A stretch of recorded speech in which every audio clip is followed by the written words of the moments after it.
जन्माद्यस्यतोऽन्वयादितरतश्चार्थेष्वभिज्ञस्वराट् तेने ब्रह्महृदाय आदिकवये मुह्यन्ति यत्सूरयः तेजो वारिमृदां यथा विनिमयो यत्र त्रिसर्गो मृषा धाम्ना स्वेन सदा निरस्तकुहकं सत्यं परं धीमहि यं प्रव्रजन्तमनुपेतमपेतकृत्यं द्वैपायनो विरहकातराजुहाव पुत्रेति तन्मयतया तरवोऽभिनेदुः तं सर्वभूतहृदयं मुनिमानतोऽस्मि वंशी विभूषितकरान्नवनीरदाभात् पीताम्बरादरुणबिम्बफलाधरोष्ठात् पूर्णेन्दुसुन्दरमुखादरविन्दनेत्रात् कृष्णात् परं किमपि तत्त्वमहं न जाने सच्चिदानन्दरूपाय विश्वोत्पत्त्यादिहेतवे तापत्रयविनाशाय श्रीकृष्णाय वयं नुमः अनेन प्रीयतां देवो भगवान् जानकीपतिः श्रीरामचन्द्रः पूर्वेषामस्माकं कुलदैवतं श्रोता वक्ता श्रीराम समर्थ श्रीराम समर्थ श्रीराम समर्थ जय जय रघुवीर समर्थ। ओम नमो भगवते वासुदेवाय ओम नमो भगवते वासुदेवाय ओम नमो भगवते वासुदेवाय।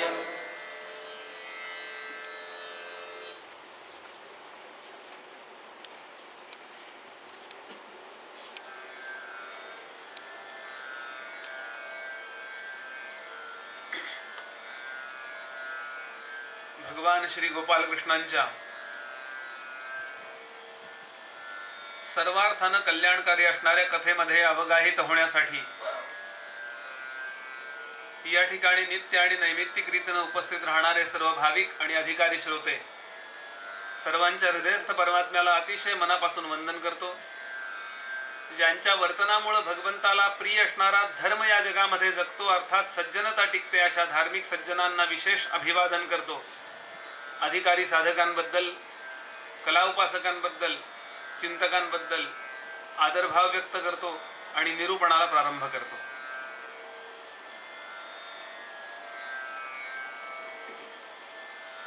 आपलं जीवन सर्वार्थानं समर्थ असावं, सर्वार्थानं कल्याणाचं असावं असं ज्याला वाटतं त्यानं आपल्या जवळ आहे त्याचा अभिमान बाळगण्याऐवजी अजून काही मिळवण्याचा प्रयत्न करावा.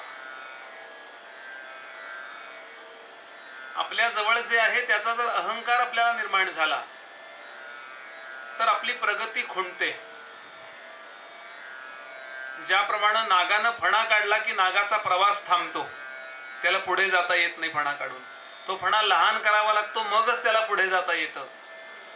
याप्रमाणे आपल्याजवळ ऐहिकातलं काही आहे, बुद्धिमत्ता जास्त आहे, शिक्षण जास्त आहे, संपत्ती जास्त आहे, सामाजिक प्रतिष्ठा जास्त आहे, अनुषंगिक गोष्टी जास्त आहे, किंवा परमार्थाबद्दलचं माहिती म्हणून ज्ञान जास्त आहे. यातलं काही जरी आपल्याजवळ असेल तरी अजून काहीतरी मिळवण्याचा प्रयत्न करावा. आणि जे मिळवल्यानंतर मनुष्याला परिपूर्णता येते असं ज्ञान कुठलं असेल तर मी कोण आहे हे ज्ञान. समर्थ म्हणाले, पाहावे आपणासी आपण या नाव ज्ञान. ऐक ज्ञानाचे लक्षण, ज्ञान म्हणजे आत्मज्ञान. पाहावे आपणासी आपण या नाव ज्ञान. मी कोण आहे हे ज्यानं ओळखलं त्यानं मनुष्याचा जन्म सार्थक केला. आणि विशेष आहे, जेवढा मनुष्य परिपक्व होतो तेवढा तो नम्र होतो. ढग पाण्यानं भरले की ते वरून खाली येतात. आंब्याची म्हणा किंवा ही झाडं फळानं लगडली की ती लवतात, ती नम्र होतात. मराठीत एक म्हण आहे, उथळ पाण्याला खळखळाट फार. जेवढा मनुष्य उथळ आहे तेवढा खळखळाट जास्त आहे, तेवढं व्हायबल होणं जास्त आहे, तेवढं हलणं जास्त आहे. संकट सगळ्यांच्या जीवनात येतात, पण आपली पूर्ण ताकद वापरावी आणि अत्यंत सहजपणानं संकटातनं बाहेर पडावं. आणि हे संकट कायमचं नाही. मला एक फार वाक्य आवडलं, आपल्यालाही ते माहिती असेल. एकदा म्हणे गोपालकृष्णांना अर्जुनाने विचारलं, कृष्णा एक वाक्य असं लिही, एक असं वाक्य लिही की जे लिहिल्यानंतर जे दुःखी आहेत त्यांना सुख होईल आणि जे सुखी आहेत त्यांना दुःख होईल. फार छान वाक्य आहे.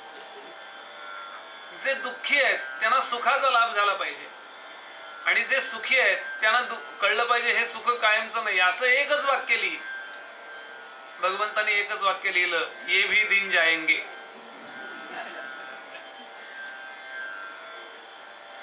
आणि ही परिपक्वता यावी याकरता मनुष्यानं थोडं अध्यात्माचं श्रवण करावं. आपल्यापेक्षा जुने जे लोक होऊन गेले, मोठे मोठे सत्पुरुष जे होऊन गेले, या सत्पुरुषांनी जीवनामध्ये ऐहिक यश तर मिळवलंच, पण त्याही पेक्षा त्या परमात्म्याची, विश्व निर्माण करणाऱ्या परमात्म्याची कृपा त्यांनी मिळवली. म्हणून त्यांच्या वाङ्मयामध्ये प्रसाद ठेवलेला आहे. त्यांचं वाङ्मय म्हणजे केवळ लिटरेचर नाही, ते केवळ साहित्य नाहीये. साहित्यिक गुण त्यामध्ये आहेत, पण त्यामध्ये भगवंताचा प्रसाद आहे, बोलण्याचा भाव असा. आणि हे सातत्याने करत राहावं. या वर्षी ऑगस्ट मधून एकदम पुढच्या वर्षी ऑगस्ट नको. मध्ये पण मोबाईल चार्जिंगला लावाल की नाही आपला, याकरता वेबसाईटवर जा. आपण हे करत असाल, करत नसाल तर ते सुचवणं म्हणून मी सांगतोय. किंवा आपल्या इथे कोणाचा कार्यक्रम आयोजित झाला असेल तर शांत जाऊन बसावं. आपण त्यांचे अनुग्रहित असण्याची काही गरज नाही. परमात्म तत्व आपल्याला मार्गदर्शन करायला कुठला तरी देह धारण करून येतं आणि आपल्याला मार्गदर्शन करतं. आपला संबंध मार्गदर्शनाशी असावा, त्या वक्त्याचा. माझे गुरुजी नेहमी सांगतात, वक्ता, वक्तृत्व, वक्तव्य, व्यक्तिमत्व यातलं काय लक्षात ठेवावं. तर ते काय सांगतात, वक्तव्य लक्षात ठेवावं. त्यांचं वक्तृत्व अशी पल्लेदार रचना करतात, पूर्ण 2 तास असं बोलले काही कळलं नाही. गंमतशीर गोष्ट आहे, एक कोंबडी काहीतरी होतं. म्हणले कोंबडी आहे का कोंबडा आहे, हो काय आहे नेमकं. दुसरा सांगतो, काही नाही, खडा मारा त्याला, दगड खडा मारा. पळाला तर कोंबडा, पळाली तर कोंबडी. काय कळलं त्यातलं सांगा. म्हणून वाक्यरचनेला, वक्तृत्वाला अर्थ नाहीये, व्यक्तिमत्वालाही अर्थ नाहीये, वक्तव्याला अर्थ आहे. तो गीता सांगतोय ना, तो भागवत सांगतो ना, रामकृष्ण यांनी जे तत्वज्ञान आपल्याला सांगितलं, सगळ्या संतांनी जे सांगितलं ते तो आपल्याला सांगतोय ना, याचा विचार करावा आणि शांत ऐकावं. एक दृष्टांत ठेवतो आणि मुख्य मुद्द्याकडे वळूया. पाण्याचा थेंब वरून जर एखाद्या तापलेल्या तव्यावर पडला, पोळीचा तवा असतो ना, तापलेल्या तव्यावर जर पाण्याचा थेंब पडला तर सर करून आवाज येतो आणि एका क्षणात ते पाणी विरून जातं, बाष्पीभवन होऊन जातं. तोच पाण्याचा थेंब वरून जर आळवाच्या पानावर पडला तर तो मोत्यासारखा दिसतो. तोच पाण्याचा थेंब वरून जर सर्पिणीच्या मस्तकावर पडला, सर्पिणी चालली तिच्या मस्तकावर पडला, तर ती जिभेनं तो थेंब आत घेते आणि त्या थेंबाचा विचार करून करून करून रवंथ करून विष बनवते. आणि तोच पाण्याचा थेंब स्वाती नक्षत्रामध्ये उघडलेल्या शिंपल्यामध्ये पडला तर त्याचा मोती तयार होतो. म्हणून ज्याच्या अंतःकरणावरती श्रवण झाल्यानंतर त्याचा वैचारिक मोती तयार करण्याचं सामर्थ्य आहे, तो अधिकारी आहे.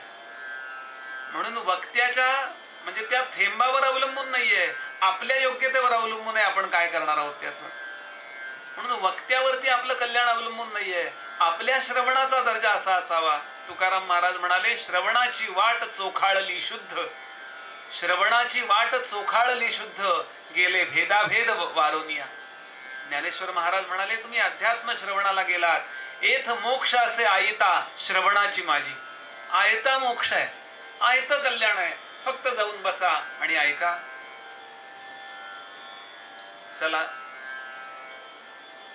त्या धुंदुकारीचं पुढे काय झालं ते ऐकूया.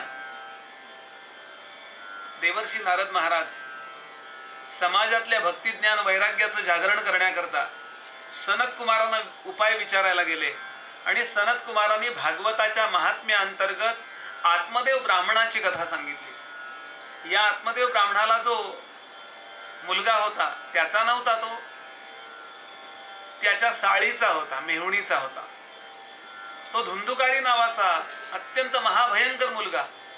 सगळ्या प्रकारची त्यानं पाप केली. म्हणजे वर्तमानपत्राच्या पहिल्या पानावर बातमी येण्याकरता जे जे लागतं ते सगळं त्यांनी केलं. आणि असा तो वाईट असणारा, त्याचा उद्धार कुठल्याही दृष्टीनं होणार नाही असा तो मरून गेला आणि त्याचं भयंकर असं पिशाच्य झालं. आणि या पिशाच्याचा उद्धाराकरता, ज्याच्या उद्धाराची कोणतीही शक्यता नाही अशाच्या उद्धाराकरता त्याच्या भावानी म्हणजे गोकर्णानी भागवत कथा केली आणि त्याचा उद्धार झाला. अशी कथा आपण काल पाहिली.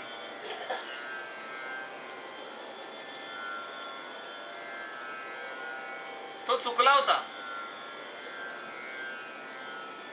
पण भागवत ऐकल्यावर त्याच्या लक्षात आलं की माझी चूक आहे, त्याला मीच जबाबदार आहे. माणसं नेहमी दुसऱ्यावर ब्लेम करण्यात आयुष्य घालवतात, पण समर्थ म्हणाले दुसऱ्यावर ब्लेम करू नका, दुसऱ्यावर आरोप करू नका. जे तुम्ही आज आहात त्याचे कारणीभूत तुम्हीच आहात. आपण म्हणतो त्यांनी मला दुःख दिलं, त्यांनी दुःख नाही दिलं.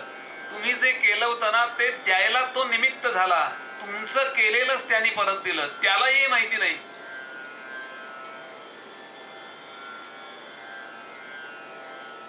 आणि ज्या क्षणाला मनुष्य सगळ्या चुकांची जबाबदारी स्वीकारतो आणि भगवंताला अनन्य शरण जातो, त्यावेळेला भगवंत आईच्या भूमिकेत जातो. खूप काळजीपूर्वक ऐका, जोपर्यंत आपण आपली चूक मान्य करत नाही आणि देवाला दीनपणानं शरण जात नाही, दीन होऊन शरण जात नाही, तोपर्यंत देव न्यायाधीश आहे.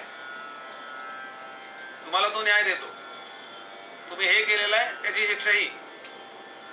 पण ज्या क्षणाला आपण लेकराच्या भूमिकेत जातो तो आईच्या भूमिकेत जातो. आता आई न्यायाधीश असते का? आई क्षमा करते. आई त्याला सांगते काळजी नको करू, अहम त्वाम सर्व पापेभ्यो मोक्षयिष्यामि मा शुचः, काळजी करू नकोस. पण एवढी मात्र गोष्टीची गरज आहे की भागवत कथेला जाऊन बसावं, भगवंताच्या कथेला जाऊन बसावं आणि मी माझ्या जीवनाचं पुनर्निरीक्षण करावं आणि फार बारकाईनं माझ्या जीवनाकडे बघावं आणि देवाला सांगावं, देवा मला मी जमेल तसा जगलो, मला जगायला जमलं असं मला म्हणायचं नाही, मला जमेल तसा मी जगलो. माझं हे जगणं बरोबर आहे का चूक आहे हे भगवंता तू ठरव. माझं काही चुकलंय ते मला हे चुकलंय असं वाटतंय, त्याबद्दल देवा मी तुला क्षमा मागतो. आणि या दृष्टीनं पश्चात्तापाच्या तीर्थात ज्यानं स्नान केलं तो पुनीत होतो. ज्या क्षणाला आपण पश्चात्ताप रूपी तीर्थामध्ये आंघोळ करतो त्या क्षणाला देव गहिवरतो. मी याला नेहमी दृष्टांत देत असतो. लहान लेकरू आहे, लेकरांना चालायला यायला लागलं ना की ते हात सोड म्हणतात, मी चालतो माझा मी. लहान लेकर, आई सांगते अरे बाबा चिखल आहे समोर, नको माझं बोट धर, नाही मी चालणार. लहान मुलांचा हट्ट फार असतो. लहान मुलं आणि म्हातारे लोक फार हट्ट करतात. आता लहान मुलांना काही सांगू शकत नाही, पण वृद्ध लोकांनी अगदी साळवत राहायला पाहिजे. आपणही वृद्ध होणार आहोत तेव्हा आपण असे नाही झालो, याचं बारीक निरीक्षण करायला हे छान आहे. मला सोड, ते लेकरू सोडतं आईला. आई म्हण तरी लक्ष असतंच आईचं बिचारीचं, आणि पटकन ते पोरगं नेहमीप्रमाणे घसरतं आणि त्या चिखलात पडतं. मला प्रश्न विचारायचा आहे, आई असं म्हणते का जा आता, मी सांगत होते तुला चिखलात पडशील, सांगत होते माझं बोट सोडलं, आता पडलास ना, आता जा तिकडं, आता मी तुला कधीच स्वीकारणार नाही, दुसरा होईल तेव्हा बघू. असं आई करत नाही. आई धावते आणि पटकन त्या बाळाला उचलून घेते आणि आधी त्याला स्वच्छ करते. नीट आहे का? आधी त्याला स्वच्छ करते, कारण चिखला सकट जर तिनं जवळ घेतलं तर तिचे कपडे खराब होतील. ती तसंही त्याला जवळ घेत नाही, त्याला स्वच्छ करून जवळ घेते. त्याप्रमाणे तुमच्या माझ्या जीवनात जी काही संकट आहेत, जे काही दुःख आहेत, भक्तांनी लक्षात ठेवा, आईनं आपल्याला स्वच्छ करायला घेतलंय असा विचार करा. त्या भगवत रूपी मातेनं, त्या भगवंतानं, त्या श्रीगुरूंनी आपल्याला स्वच्छ करायला घेतलंय. आता स्वच्छ करताना जरा ब्रश मारला पाहिजे की हो, ते टोचत जरा चकचकीत. कारण माझी जर घाण काय पातक जी आहेत ना, कारण आईला तर आपण हवे आहोत, पण स्वच्छ हवे आहोत, चांगले हवे आहोत, म्हणून आपल्याला दुःख आहे. पण आपण अखंड त्याला अनन्य राहावं. भगवान गहिवरले, तुला आपल्याला दुःख आहे ना, याचं त्याला दुःख आहे. लेकरू आजारी असेल ना तर आईला जास्त ताप असतो. आणि या भूमिकेमध्ये हा धुंदुकारी गेला आणि या धुंदुकारीनं अनन्यतेनं भागवत कथा ऐकली आणि एक वेळच्या श्रवणाने तो मुक्त झाला. त्याला विष्णुरूप प्राप्त झालं आणि तो वैकुंठ लोकाला निघून गेला. अशी कथा आपण ऐकली. यानंतर सनत कुमार पुढे सांगतात की ही भागवत कथा कशी करावी, कुणी करावी, किती करावी. ही कथा झाली, आतापर्यंत सांगितला हा दृष्टांत झाला. पण आता प्रत्यक्षामध्ये भागवताच्या पुढच्या अध्यायात सांगतात की जो वक्ता बोलवलेला आहे त्या वक्त्याचा अधिकार असावा बोलण्याबद्दल. त्यांची ओवी आहे, विरक्तो वैष्णवो विप्रो वेदशास्त्र अभिशुद्धीकृत दृष्टांत कुशलो धीरो वक्ता कार्योती निस्पृहा. कसा तरी वक्ता चालणार नाहीये. तो वक्ता दृष्टांत कुशल पाहिजे, त्याचा वेदांताचा अभ्यास पाहिजे, तो विरक्त पाहिजे, तो वैष्णव पाहिजे, म्हणजे तो स्वतः भक्त पाहिजे, तो स्नान संध्या करणारा पाहिजे, तो शुद्ध पाहिजे. कथेकरता स्थान कुठला असावं, तर सर्वोत्तम काय आहे तर एखादं तीर्थक्षेत्र. एखाद्या तीर्थक्षेत्री जा आणि मन लावून कथा ऐका. कशाला तीर्थक्षेत्री जा? तुम्ही किती म्हटलात ना तरी घरी जाऊन स्वयंपाक करायचा असतो, किंवा स्वयंपाक करून आपण आलेलो असतो, किंवा सकाळचा दिवसभर डोक्यात प्रपंच असतो, ते गेलं ते केलं ते केलं ते केलं, हे राहिलं ते राहिलं ते राहिलं.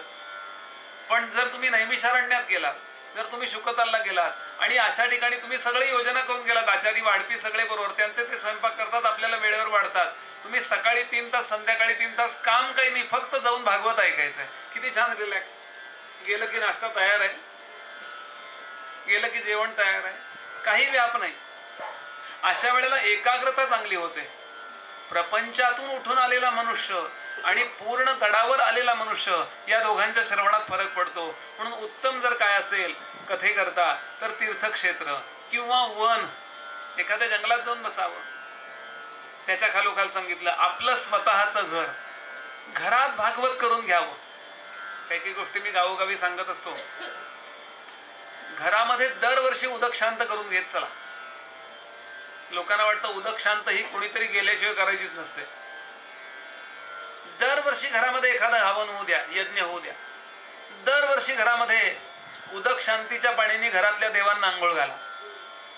श्राद्ध पक्ष वेळच्या वेळेला करा आणि कुळधर्म कुळाचार सांभाळा. या 4 गोष्टी सांभाळा, तुम्हाला काही कमी पडणार नाही. या मर्माच्या गोष्टी आहेत. तुम्ही परदेशात राहता, तुम्हाला हे थोडं अवघड आहे, पण जर जमलं तर यातलं जेवढं जमेल तेवढं करावं. भारतात आल्यावर करा. या 4-5 गोष्टी करीतच चला.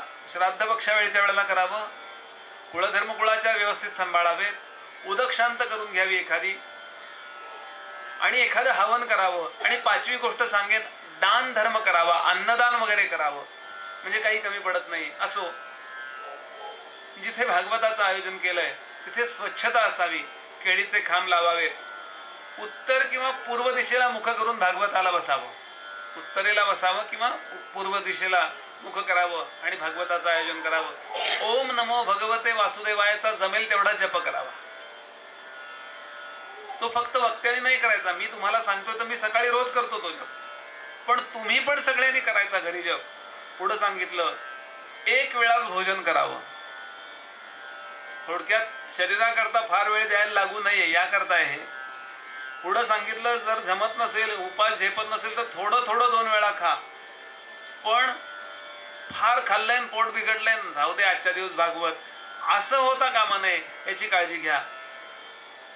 झोप वर्ज करा.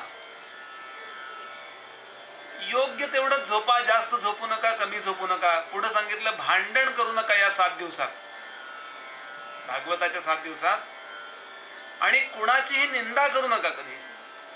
हा ट्रेनिंग कोर्स आहे. थोडक्यात काय, जे कधीच करायचं नसतं ते सांगितलंय. म्हणजे एरवी भागवत संपल्यावर निंदेचा कार्यक्रम आयोजित करायचा का? ते म्हणले, उद्या बुवा चाललेत, उद्या 7 वाजता आपण एक असं करूया, या गल्लीपासून सुरुवात करू. कोण तिकडे राहतात ते देशमुख म्हणून राहतात, त्यांची निंदा सुरुवातीला. ते उंचच आहेत, बुटकेच आहेत, ठेंगणेच आहेत, ठुसकेच आहेत, सुरू. असं कधी नसतं.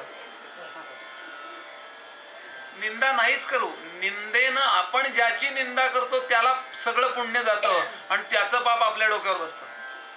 म्हणून जे लोक निंदा करतात, खूप काळजीपूर्वक ऐका. तुकोबांचा अभंग आहे, निंदकानी माझ उपकार केला, निंदकानी माझ उपकार केला, देह शुद्ध झाला अंतर्बाह्य, देह शुद्ध झाला अंतर्बाह्य, अंतर्बाह्य, नाशियल्या माझ्या पातकांच्या राशी, नाशियल्या माझ्या पातकांच्या राशी, ऐशा निंदकासी नमस्कार माझा, ऐशा निंदकासी नमस्कार माझा, नमस्कार माझा, नाशियल्या माझ्या पातकांच्या राशी. निंदा कधीच करू नये असं बरेच नियम आलेत. वक्त्याकरता नियम आलेत. उपलब्ध विषयांविषयी सुद्धा वक्त्याला अनिच्छा असावी. तो जर लोभी असेल, तो जर मोह होणारा असेल तर श्रोत्यांना तो स्पष्ट सांगू शकणार नाही की असं करू नका. आज आम्ही धर्म या विषयावर अज्ञानी झालो याचं कारण धर्म पाळणाऱ्या लोकांनी निस्पृहपणानं सांगितलं नाही की तू असं करू नकोस. फटकळपणानं सांगता आलं पाहिजे की असं करू नका तुम्ही. जर माझा स्वार्थ असेल तर मी सांगू शकणार आहे का? वक्त्याचे 4 दोष सांगितलेत. मी सगळ्याचा उहापोह करत बसणार नाही. वक्त्याचे 4 दोष आहेत. वक्त्याच्या मुखामध्ये 4 दोष असतात, असू शकतात. म्हणजे त्यातला एक दोष आहे प्रमाद. प्रमाद म्हणजे सांगितलंच पाहिजे का? कोणाला कळणार आहे वेदांत? काही यांना कळत नाही. एंटरटेन करूया 1.5 तास. प्रमाद म्हणजे अपराध करणं. मला जेवढं सांगायला पाहिजे, बघा आपला मी म्हणलो होतो पहिला स्कंद सुरू होईल, पण अजून सुरू नाही झाला पहिला स्कंद. अजून महात्म्यात चाललंय. महात्म्याचे 6 अध्याय. पण मी विचार करतोय नाही भागवत ऐकला आता, तुम्ही वेबसाईटवर ऐका भागवत किंवा भारतात या भागवत ऐकायला. पण महात्म्य जे आपण मांडलंय ते नीट ऐका. 1 थिंग ॲट ए टाइम. सगळं कव्हर करायचं नाही आपल्याला. तुम्ही किती वेळ कथा ऐकली महत्वाची नाहीये, तुम्ही किती मनापासून ऐकली. फार छान वाक्य आहे गोंदवलेकर महाराजांचं. महाराज म्हणायचे तुम्ही किती लक्ष जप केलात हे महत्वाचं नाहीये, तो किती लक्ष देऊन केला त्याला महत्व आहे.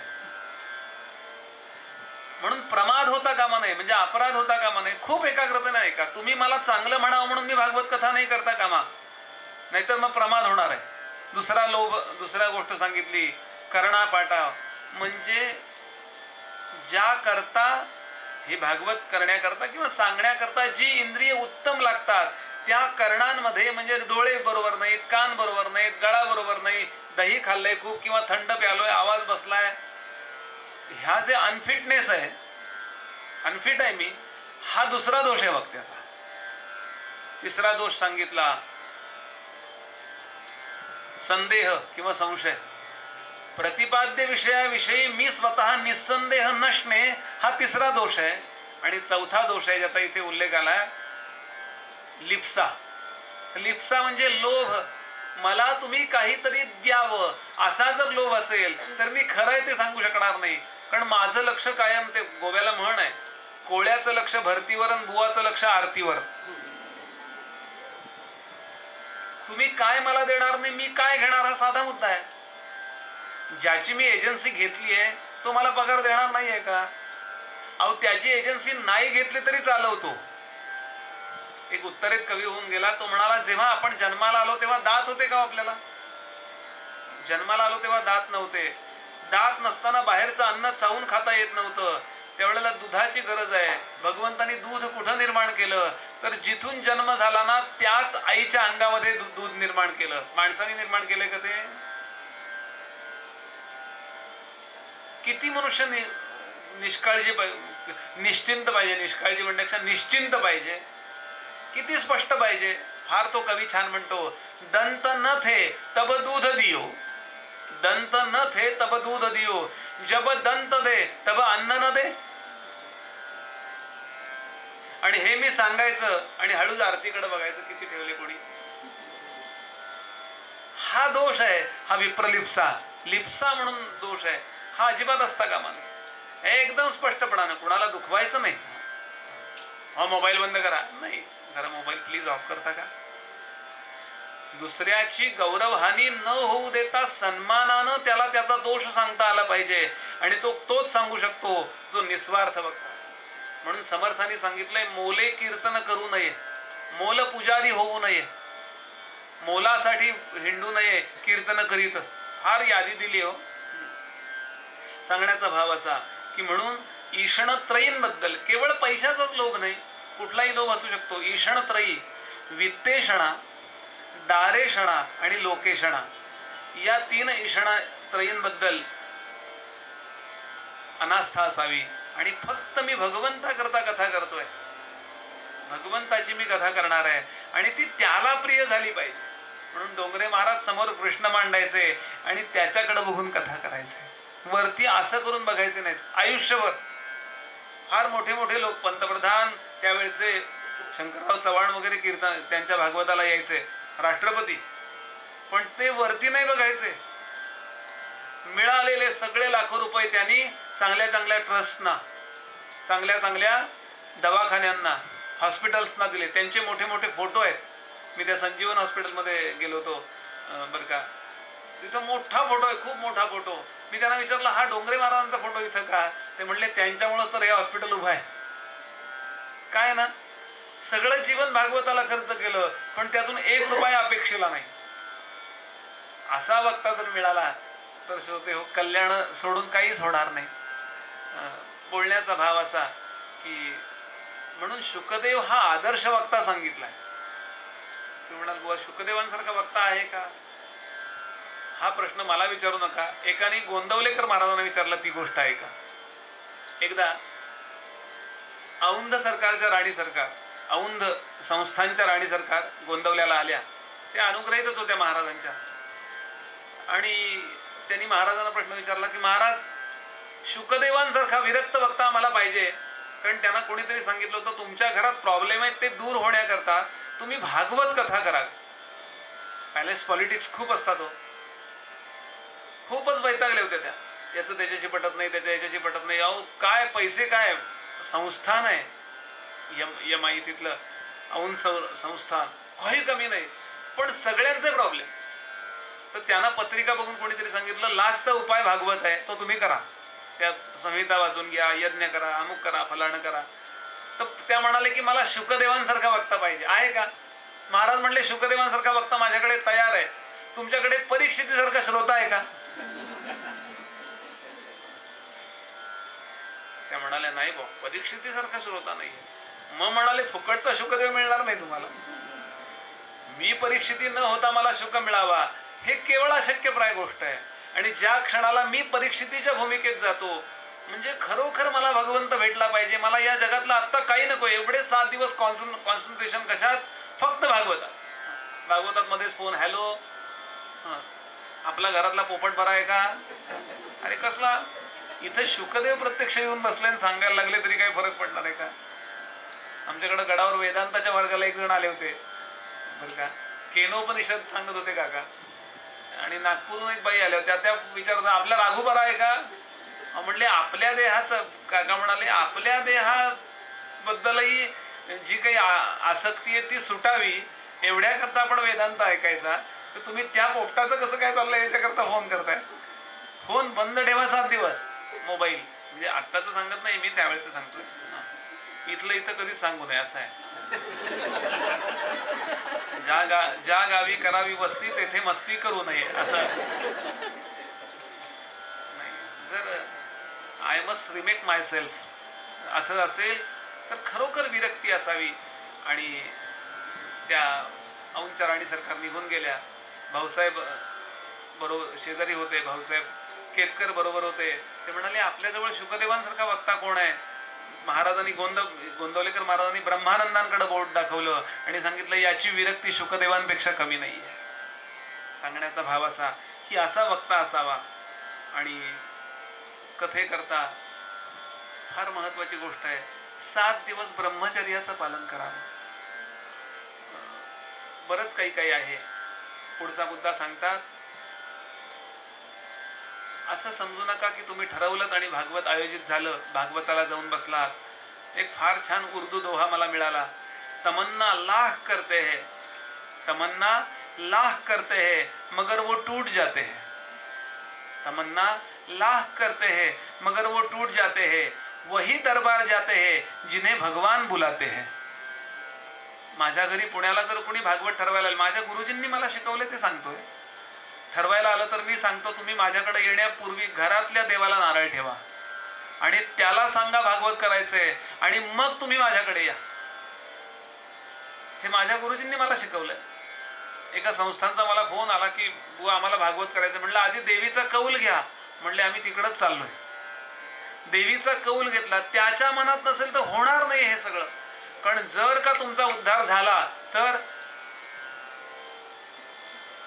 एक वेळच्या भागवत श्रवणानं उद्धार होतो, एक वेळचं भागवत नीट ऐकलं तरी उद्धार होतो. म्हणून आपलीच पापं आपल्याला आड येतात. मी गमतीनं अनेकदा सांगतो, सगळ्यात झोप कधी चांगली लागते हो आपल्याला? झोप तशी प्रवचनातही लागते, तसं काही म्हणजे हे नाही, पण सगळ्यात चांगली झोप पहाटे लागते की नाही? विचार केलाय का कधी पहाटे का चांगली झोप येते?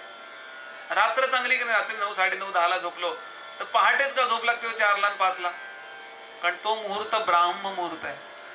त्यावेळेला जर तुम्ही उठून बसलात आणि नाम घेतलं ना तर भगवंताच्या नेटशी लगेच कनेक्ट होता, कारण तेव्हा गर्दी नसते. या नेटचे तसंच आहे ना, काय हवं ते पटकन डाउनलोड होतं बघा पहाटे. असं तुम्ही जर पहाटे नाम घ्यायला बसलात, प्रभाते मनी राम चिंतित जावा, पुढे वैखरी राम आधी वदावा, सदाचार हा थोर सांडून येतो, जनी तो चितो मानवी धन्य होतो. पहाटे नामाला बसलात की पाप डिलीट होणार आहेत, भरकन इरस होणार, स्वच्छ होणार आहेत पाप आणि पुण्य भरभर भरभर भरभर वाढणार आहे. अशी जी डिलीट होणारी पाप आहेत ती आपल्याला सांगतात झोपून राहा. तू जेवढा झोपशील तेवढे आम्ही इंटॅक्ट राहू, आम्ही व्यवस्थित राहू, तू झोप. आणि म्हणून माणसं पांघरून घेऊन घेऊन घेऊन घेऊन झोपतात. उठतो का आई? थोड्या वेळाने उठतो. कारण पहाटेच्या वेळेला फार एकाग्रता पटकन होते.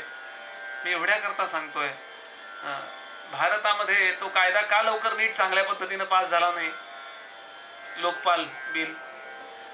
कारण तो जर नीट पास झाला ना, सगळे टर्म्स अँड कंडिशन्स व्यवस्थित ठेवून, तर अर्धे आधी 500-550 पैकी पावणे 500 लोक लगेच दुसऱ्या दिवशी तुरुंगात जाणार आहेत. म्हणून ते अँटी वोटिंग करत होते. नको नको नको. एक्झॅक्टली आपल्याही जीवनात असं आहे की आपली पातक भागवताला जायला नको म्हणतात. म्हणून देवाला प्रार्थना करावी, देवा माझ्याकडनं हे करून घे. किंवा जिथे चाललंय तिथे जाऊन शांतपणानं ऐका. असं काही गरज नाही की आपणच आयोजन करावं बरं का. हां, तर एखाद्याला असं वाटेल बहुतेक बुवा नाही, मग काही उपयोग नाही एवढं सांगितल्याचा. अजिबात नाही. कणभर सुद्धा आणू नका हो मनात. श्रद्धेला जरा सुद्धा तडा जाऊ देऊ नका. मी एवढ्या करता आपल्याला सांगतोय, जिथे चाललंय भागवत तिथे शांतपणानं जाऊन बसा, वेळ काढा. माझं तर म्हणणं आहे वर्षातनं थोडासा वेळ काढत चला. भागवत अनेक ठिकाणी आयोजित केले जातात. भारतात या त्याकरता शांतपणानं बसा, सगळं आयोजन करा, प्लॅनिंग करा आणि शांतपणानं भागवत ऐका. अथपासून इतिपर्यंत ऐका, पहिल्या श्लोकापासून शेवटच्या श्लोकापर्यंत ऐका. आणि आता पुढच्या श्लोकात सांगतात भागवत कसं ऐकावं, कसं ऐकावं. याकरता 5 आदर्श श्रोते ठेवलेत शुकदेवांनी आपल्यासमोर. कसं ऐकाल भागवत?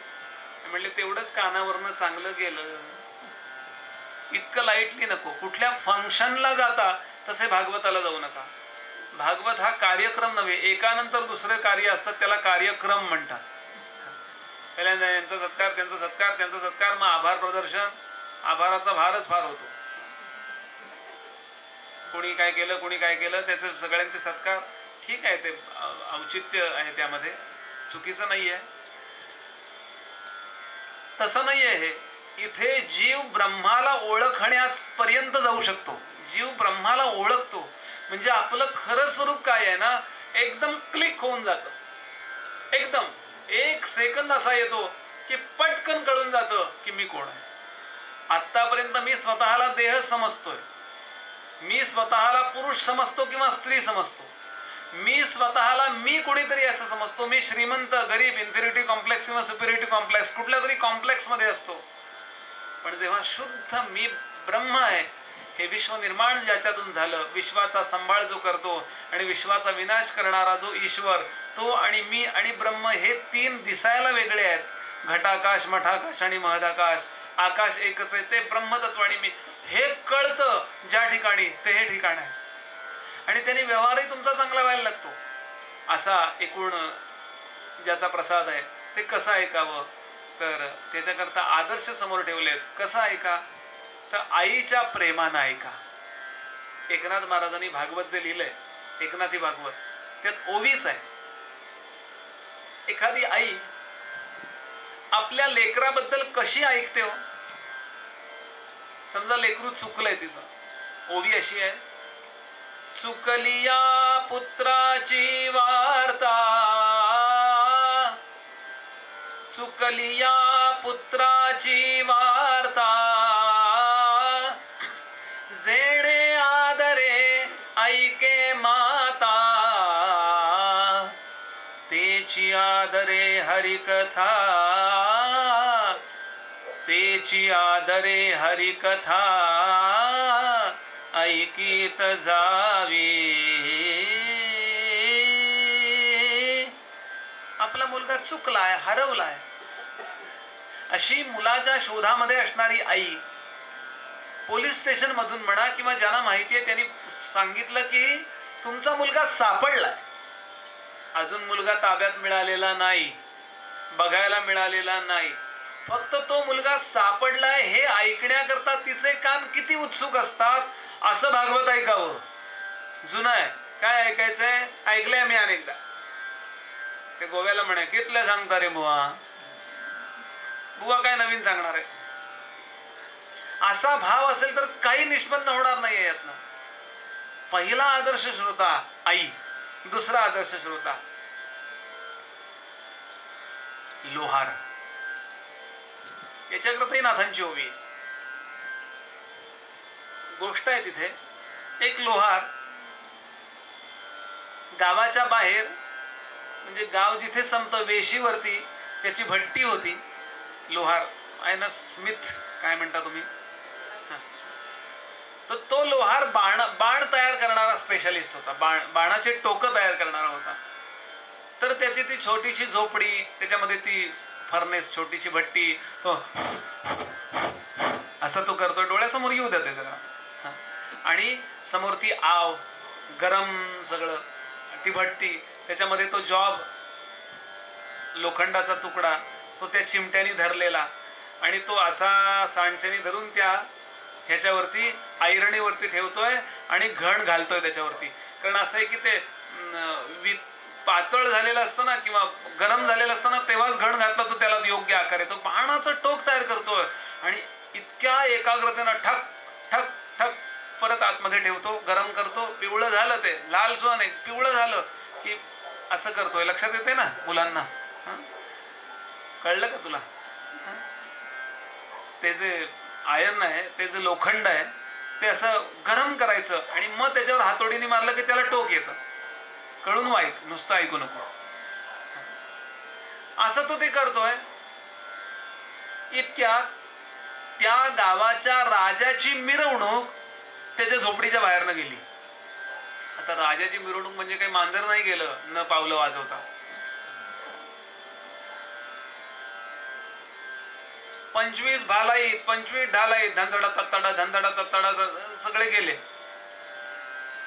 आणि त्याची झोपडी जिथे आहे, इकडे एक रस्ता गेलाय, इकडे एक रस्ता गेलाय. पाठीमागून त्या राजाला विडा देणारा सेवेकरी आला. इथं नाथांची ओवी सुरू होते. त्या विडा देणाऱ्या सेवेकऱ्याला हडपी म्हणतात. हडपी, विडा काय, पानपट्टी असते ना, पान, ते पान देणारा तो राजासारखा पान खातो. पलीकडच्या बाजूला घोड्यावर दुसरा मनुष्य, हातामध्ये सोन्याची ते पीकदाणी, तो त्याच्यात थुंकतो. रस्त्यावर थुंकायची पद्धत नव्हती तेव्हा, त्या पीकदाणीत थुंकायचं त्याने. इकडून विडा देणारा घोड्यावरून चाललाय, तिकडून थुंकाय करता वेगळं. एक पान संपलं, दुसरं पान. राजाला एक विडा करून दिला, राजाची मिरवणूक नेली. बाकीचे विडे करेपर्यंत मिरवणूक निघून गेली. तो घोड्यावरनं टकडक टकडक टकडक आला. आता मिरवणूक इकडं गेली का इकडं गेली, म्हणून तो हडपी त्या लोहाराला विचारायला आलाय. कसं ऐकावं याकरता सांगतोय. तो सांगतो, नाथांची ओवी आहे. मागून रायाचा हडपी आला. हडपी म्हणजे विडा देणारा सेवेकरी पाठीमागनं आला. मागून रायाचा हडपी आला. तो बोले राया कोठे गेला. तो बोले राया कोठे गेला. अहो लोहार दादा, ओ लोहार दादा, राजाची मिरवणूक कुठनं गेली? येरू बोले गेला की न गेला कोण जाणे. त्याला आधी ऐकूच गेलं नाही. त्यानं तो जॉब, त्यानं तो तुकडा लोखंडाचा पुन्हा जेव्हा फर्नेस मध्ये गरम करायला ठेवला, तेव्हा त्याला हाक ऐकू आली. काय हो काय? ते म्हणले, राजाची मिरवणूक या रस्त्यानं गेली का इकडून गेली हो? कारण मी इकडून जायचो, तो इकडून असं उशीर होईल. म्हणलं, राजाची मिरवणूक इथून गेली? माहितच नाही मला. इतकं धंदडा तत्तडा तत्तडा धंदडा हे इतकं चाललंय जोरात, त्या लोहाराला ऐकू गेलं नाही. का? नाथ पुढची ओवी लिहितात. तावून उजू करता बाण. तो बाण, बाणाचं टोक तापून गरम करून अगदी बारीक, त्याला टेम्पर असतोय, टेपर म्हणतात ना, असं उतार असतो. जरा जरी ते टोक चुकलं इकडच्या वेळी असं झालं, त्याला माहितीये बाणाचं टोक म्हणजे देशाचं स्वातंत्र्य आहे. जर का माझ्याकडनं एक बाण जरी चुकीचा केला गेला आणि तो जर महत्वाच्या शिपायाला मिळाला आणि त्यानं बाण टाकल्यानंतर तो शत्रू सैनिक मेला नाही, त्याचा बाण टाकून माझा माणूस जर मेला माझ्या देशाचा, तर पर्यायानं आम्ही हारू. असा एक काळ होता भारतामध्ये. आपलं काम इतकं मन लावून करत माणसं, त्याचा परिणाम सगळं सुबत्ता होती. सोन्याचा कोठे धूर तर भारतवर्षामध्ये, अमृताची वृष्टी कोठे तर आर्यावर्तामध्ये, रत्नांच्या खाणी कोठे तर या भारतभूमीमध्ये. हे यश परक्यांनी गावे, मन अगदी मोहून जावे, वाऱ्यावर भरकत यावे, पहाया ती सुंदरता, एक काळ ऐसा होता, वन्स अपॉन अ टाइम. आताच बोलत नाही काही, आणि त्याला राज्यकर्ते कारणीभूत हेही म्हणत नाही म्हणून झाल्यावर. असा जीव लावून काम करत होते हो. तो म्हणतो तावून उजू करता बाण, दृढ लागले अनुसंधान, या परी श्रवण मनन करीत जावे. कसं ऐकावं? असं करत ऐकावं का? म्हणजे बुवा अगदी मन लावून भागवत काय असेल ते सांगायचा प्रयत्न करतो. एखादा श्रोता आले कॉन्फिडन्स द्यायला पाहिजे म्हणले. मला महाराज शिकवत होते कोल्हापूरचे, त्यांनी सांगितलं. म्हणले जीव लावतोय आपण. एकदा मी एका गावाला गेलो, गंमत जरा. एका गावाला गेलो तर कीर्तन होती 7 दिवस. तर एक जण भेटायला आले, बुवा आमच्या शाळेत कीर्तन कराल का? अरे म्हणलं शाळेत तर आधी केलं पाहिजे. वयोवृद्ध लोकांपुढे कीर्तन करण्यापेक्षा लहान मुलांसमोर कीर्तन करायला पाहिजे, कारण ही पुढची पिढीच खरं आपलं भविष्य आहे. काय परवाच म्हणलं ना, भ्रष्टाचार करून करून करून करून करून करून रिटायर झालेल्या माणसाने भ्रष्टाचार करू नका, हे ऐकून काय उपयोग आहे? म्हणून त्या लोकांनी ऐकलं पाहिजे जी अजून शिक्षणात आहेत, की तुम्ही तुमचं कर्तव्य उत्तम करा, भगवंताचं थोडंसं नाम घ्या, भगवंत तुमच्या बरोबर आहे, तुम्हाला अपयश येणार नाही, अगदी खात्री बाळगा. हे confidence. Bhakti is a continuous process of positive thinking. लक्षात घ्यायला. भक्ती म्हणजे भाकड कथा नव्हे. भक्ती म्हणजे केवळ डोळ्यात पाणी येणं नव्हे. भक्ती म्हणजे केवळ असं काहीतरी भावनांच्या तरंगावर राहणं नव्हे. तुमच्या प्रॅक्टिकलमध्ये तुम्ही एकदम परफेक्ट राहा. अर्जुनाला ड्रायव्हिंग करायला भगवंत बसले, पण युद्ध कोणाला करायला लावलं? अर्जुनाला. ते असं नाही म्हणले तू अर्जुना तू घरी झोप काढ, मी जरा मारून येतो, एक 5-50 कवरो, असं म्हणले का? हा, मी ड्रायव्हिंग करतो. मी परवा भाईश्रींच्या प्रवचनात फार छान वाक्य ऐकलं, फारच सुंदर. God is with us, not for us, with us. तो घरी नाही झोपलेला, तो त्याच्या बरोबर आहे. आणि असा भगवंत आपल्या सगळ्यांबरोबर आहे. फक्त तुम्ही अखंड काम करीत राहा आणि उदंड काम करा. समर्थ म्हणाले, केल्याने होत आहे रे, अधिक केलेची पाहिजे. यत्न तो देव जाणावा, अंतरी धरिता बरे. हे याच्याकरता अध्यात्म श्रवण आहे. मी का सांगतो, हे मुलांनी ऐकलं पाहिजे की नाही. आणि म्हणून मी मान्य केलं. म्हणलं हरकत नाही. साथीदार वगैरे 2 साथी सांगितले आणि मग आम्ही जाऊन पोहोचलो. त्यांनी काय केलं, कीर्तन होतं म्हणून मेन गेटनं न नेता मागच्या गेटनं नेलं.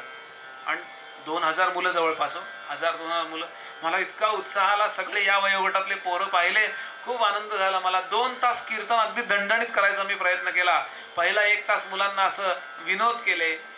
असं आहे की मनुष्य थोडा हसला किंवा रडला ना की त्याचं चित्त मेल्ट होतं आणि मग भगवंताचा शिक्का मारायला सोपं जातं. हसणं आणि रडणं एवढीच भाषा आहे बरं का. विनोद झाला की छान खळखळून हसता आलं पाहिजे. एवढं अगदी कंजूषपणा नाही करू, कंजूषपणा नाही करू, छान हसावं बरं का. देवाबद्दल वाटलं ना की डोळ्यात पाणी येऊ द्यावं. मुद्दाम नाही काढू, पण येऊ द्यावं. या 2 गोष्टी फार भगवंताला आवडतात. आणि म्हणून मी तुम्हाला सांगतो, 1 तास कीर्तन झालं 2 तासातलं. मी ठरवलं 2 तास मला वेळ दिला होता. पोरं जी माझ्याकडं मख्खासारखी बघत होती.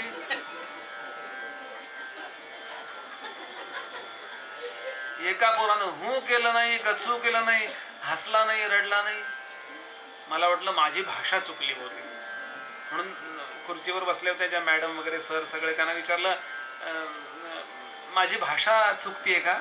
त्यांना मराठी कळत नाही का? Can I talk in English?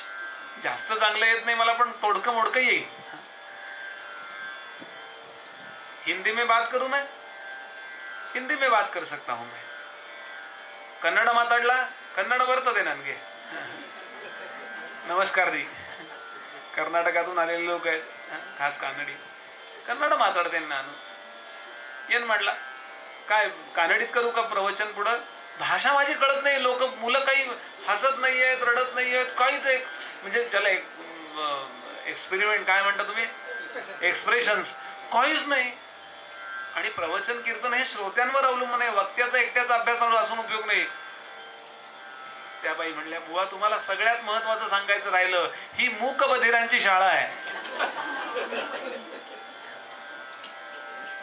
आता मूक बधीर जर लोक असतील तर त्या बुवांना आत्महत्याच करायला पाहिजे की नाही दोरी घेऊन. सांगण्याचा भाव असा की असा श्रोता असून उपयोग नाहीये. म्हणून लोहाराची एकाग्रता असावी. 2 आदर्श श्रोते सांगितले. पुढे सांगितलं चातकाप्रमाणे ऐकावं. चातक नावाचा पक्षी असा आहे, तो चातक कुठलंही पाणी पित नाही. तो वरून पडलेलं पाणी जे अजून वातावरणात म्हणजे धुळीत पडलेलं नाहीये, तो वरच्यावरची आत्माराम नावाच्या ग्रंथात समर्थांची ओवी आहे. चातक पक्षी वरच्यावरी चंचू पसरून थेंबुटा धरी जीवन सकळ ही अव्हेरी भूमंडळीचे. वरून चातक पक्षी गंगेत पडला तर मरतो. गंगेत पडला ना तर गंगेतलं पाणी पित नाही. त्याला इतकी शुद्धता आवडते. शुद्ध तेवढंच स्वीकारतो. आता पूर्ण 1.5 तास प्रवचन आहे ना, सगळं शुद्ध सांगणं शक्य नाही, कारण बोर होईल. मध्ये विनोद सांगावा लागतो, काही गंमत करावी लागते, एखादा दृष्टांत सांगावा लागतो, एखादी निकृष्ट दर्जाची गोष्टही तिथे बोलावी लागते, कारण सगळ्या प्रकारच्या श्रोत्यांना आपल्याला एंटरटेन करायचं आहे. ज्ञानाबरोबर मनोरंजनही झालं पाहिजे, ही काळजी इथे घ्यावी लागते. म्हणजे बोर होत नाही, कंटाळा येत नाही. याचा परिणाम असा होतो की जे खूप जाणकार श्रोते आहेत त्यांना वाटतं बुवा जरा खाली उतरले, फार हसवलं ना ते, असं वाटू शकतं. पण जे उत्तम आहे ना त्याचेच आपण भोगते असलं पाहिजे. इथं आपण भागवत ऐकायचं, घरी जाऊन लगेच टीव्ही ऑन करायचा, होणार असून मी त्या घरची नाही, मग भागवताचा परिणाम होणार नाहीये. म्हणून चातकाला जशी शुद्धतेची आवड असते, शुद्ध तेवढंच आवडतं त्याला, अशुद्ध नाही आवडत त्याला. आणि इतकं अत्यंत प्युअर अँड शुअर असं तो स्वीकारतो. असं ऐकावं. चातकाचा आदर्श ठेवला. यानंतर आदर्श ठेवला हंसाचा. हंस काय करतो? हंसाजवळ अशी व्यवस्था आहे, हंसाची चोच जर दुधात बुडवली तर दुधातलं पाणी वेगळं होतं आणि पनीर वेगळं होतं, गाठी वेगळ्या होतात. तेवढ्या त्या चप करून तेवढ्या गाठी गातो, पाणी तिथंच ठेवतो आणि पटकन निघून जातो. असं कथेला गेल्यावर करावं. कथेला जर तुम्ही गेलात तर सगळं चांगलं मिळणार आहे असं नाहीये. त्यातलं सारग्रहण तेवढं घ्यावं, आपल्या कल्याणाचं काय तेवढं घ्यावं, बाकीचं तिथंच टाकून द्यावं. असं हंसाची वृत्ती आवश्यक आहे. कारण सगळ्या ठिकाणी सगळं परिपूर्ण मिळणार नाही. तसं आपल्या घरातल्या वस्तू कुठनं आणल्यात आपण. घरामध्ये अनेक ठिकाणी स्वयंपाकाचं साहित्य तशा दुकानातनं आणलं, फुल बाजारातनं आणली, अमक्याकडनं आणलं. तसं ज्ञानेश्वरी ऐका, भागवत ऐका, या वक्त्याकडून ऐका, त्या वक्त्याकडून ऐका, या वक्त्याकडून ऐका, सगळ्यांकडून ऐका आणि त्यातलं सार ग्रहण तेवढं घ्या. असा नाही ते टाकून द्या, त्याची चर्चा नको. नाही, बुवानी गाणीच फार म्हटली बुवा आज. याला नेहमी एक दृष्टांत देतो. एखाद्याच्या घरी आपण जेवायला गेलो, एखादा पदार्थ नाही आवडला तर काय करतो आपण? नाही आवडला तर नको वाटतो, अगदी खावतच नाही. शक्यतो खाऊन संपवायचं आपल्याकडे संस्कृती आहे, पण नाहीच, अगदीच बरं नाही. काही त्याला वास येत असतो, काय कोण वाढेल काय सांगता येत नाही. रोज फिरणाऱ्या माणसाला बरंच असतं. मला एका बाईंनी पुरण वाढलं होतं. बुवा ओळखा बरं कसं? म्हटलं 6 महिन्यापूर्वीच आहे. म्हणले बुवा तुम्हाला कसं कळलं? म्हटलं घरी मी हेच खातो.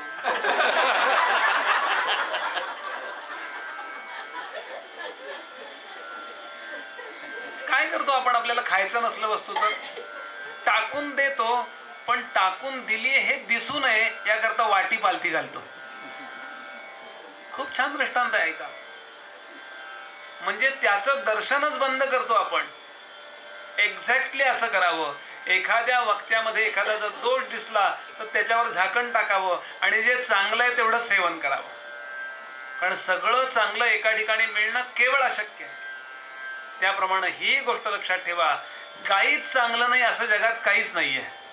काहीतरी चांगलं आहेच.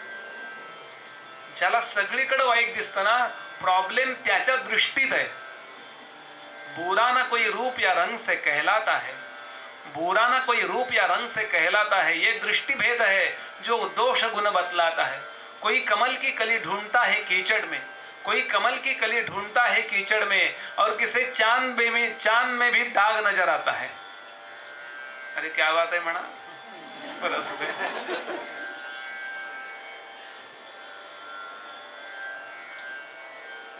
माणूस स्वच्छतेचा फार भोगता, सगळं घर पुसून काढत होता, काचा पुसत होता, चक चक चक. पण एकाच काचेला त्याला 15-15 मिनिटं लागेल, शेवटी सोडून देत दुसरीकडे जाईल असं करत. बायको म्हणले, काय एक आरसा पुसायला इतका वेळ काय लावताय? अगं म्हणले, बघ ना, तो डागच जात नाहीये आणि सगळ्या आरशाने एक एक डाग आहेतच. असं कसं काय? सगळ्या आरशाने एक एक डाग आहे, बघ हे बघ हे बघ हे बघ हे बघ हे बघ, निघतच नाहीये. तिनं त्याचा चष्मा काढला, चष्मा पुसला, चष्म्याचा डाग काढला.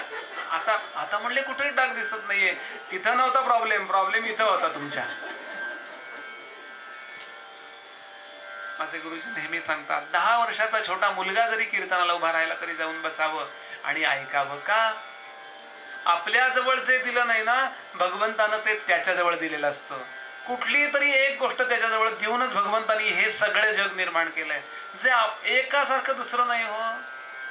म्हणून ज्यांच्या तत्वज्ञानाबद्दल विशेष आदर वाटतो आपल्याला, ते भारतातले महान तत्वज्ञानी संत गुरुदेव रानडे. गुरुदेव रानड्यांनी जे लिटरेचर बरंचसं इंग्लिशमध्येच आहे, थोडंफार मराठीत आहे. निंबर्गी संप्रदाय, फार अधिकारी सत्पुरुष. वृद्ध झाले आणि वृद्ध झाल्यानंतर तत्वज्ञानात केवढे अधिकारी होते. ऑस्ट्रेलियाच्या लोकांनी त्यावेळेला त्यांना बोलवलं होतं की तुम्ही इथे या आणि आम्हाला इंडियन फिलॉसॉफी शिकवा. ते म्हणले, सॉरी, इंडियन फिलॉसॉफी शिकायचा पहिली अट अशी आहे की ती गुरुगृही येऊन शिकायची असते. तुम्ही इथे या, मी शिकवतो. काय नाही तर परदेशात जायचं म्हणजे आम्हाला काय, आता बुवा कुठं, इथून आता आम्ही स्वित्झर्लंडला चाललोय, काय आम्हाला त्यात विशेष वाटतं. याचा अर्थ तिथे गेल्यावर आम्ही मोठे आहोत असं आम्हाला वाटतं. भारतीय तत्वज्ञानात आपण जन्म घेतलाय, आपण दासबोध वाचतो, आपल्याकरता ज्ञानेश्वरी आहे, आपल्याकरता भागवत आहे, आपण किती भाग्यवान आहोत असं नाही वाटत. गुरुदेवांना ते वाटत होतं. तत्वज्ञानाचे गाढे अभ्यासक आहोत, त्यांनी मांडलेला मुद्दा कळायला एक एक पानाचं वाक्य आहे. पण ते एकदा बोलता बोलता म्हणाले, तत्वज्ञानाच्या साह्यानं भगवंत भेटणं हे कसं आहे सांगू का? म्हणाले, आंधळ्या माणसानं अंधारात काळं मांजर शोधणं आहे, एखाद वेळेस सापडेल असं म्हणाले. त्यांचं म्हातारपण सांगतोय मी. ते वृद्ध झाले. वृद्ध झाल्यानंतर त्यांच्या एक गोष्ट लक्षात आली की माझ्याजवळ सगळं आहे, पण एक गोष्ट कमी आहे, तो म्हणजे भाव, लहान बाळाचा भाव. आणि त्याचा विकास व्हावा याकरता त्यांनी नियम केला की कोणाच्याही कीर्तनाला जाऊन, हा लहान मुलगा आहे ना, हा कीर्तनाला उभा राहायला कळलं की जाऊन बसायचे. सगळ्यात आधी जाऊन बसायचे, सगळ्यात पाठीमागे. अतिशय शांतपणानं ते ऐकायचे. आता त्यांच्यासमोर तो काय बोलू शकणार आहे, पण ऐकायचे. पूर्ण कथा झाली की पायावर डोकं ठेवून नमस्कार करायचे. सगळ्या सतरंजा गोळा करायला मदत करायचे, तिथल्या सतरंजा असतात ना त्या गोळा करायला. त्यानंतर झाडायला मदत करायचे आणि झाडून झालं की ती धूळ कपाळाला लावायचे आणि मठात परत यायचे. काय श्रवणावर श्रद्धा आहे, म्हणून त्यांचे उद्धार होतात. आम्हाला वाटतं असं सहज जाता आता भगवंत कानावर तेवढंच ऐकलं म्हणजे बरं सांगितलं, सांगितलं पण ठीक आहे. सांगण्याचा मुद्दा असा, का कृपा करत नाही भगवंत लक्षात घ्या. म्हणून सांगितलं हंसाची वृत्ती असावी, सार ग्रहण तेवढं करावं. पुढचा आदर्श सांगितला, मीन म्हणजे मासा. आपण मासे पकडणारे लोक बघितले असतील, वरून गळ टाकून बसतात बघा, आणि त्याला समोर एक कीटक लावलेला असतो, आमिष म्हणतात ना. तो असं वळवळताना कीटक पाहिला की मासा येऊन त्याला धरतो. आता कीटकाच्या इथे ती टोक असतं, त्या वरून गळ जो असतो तो गळ त्या माशाच्या टाळूला लागतो.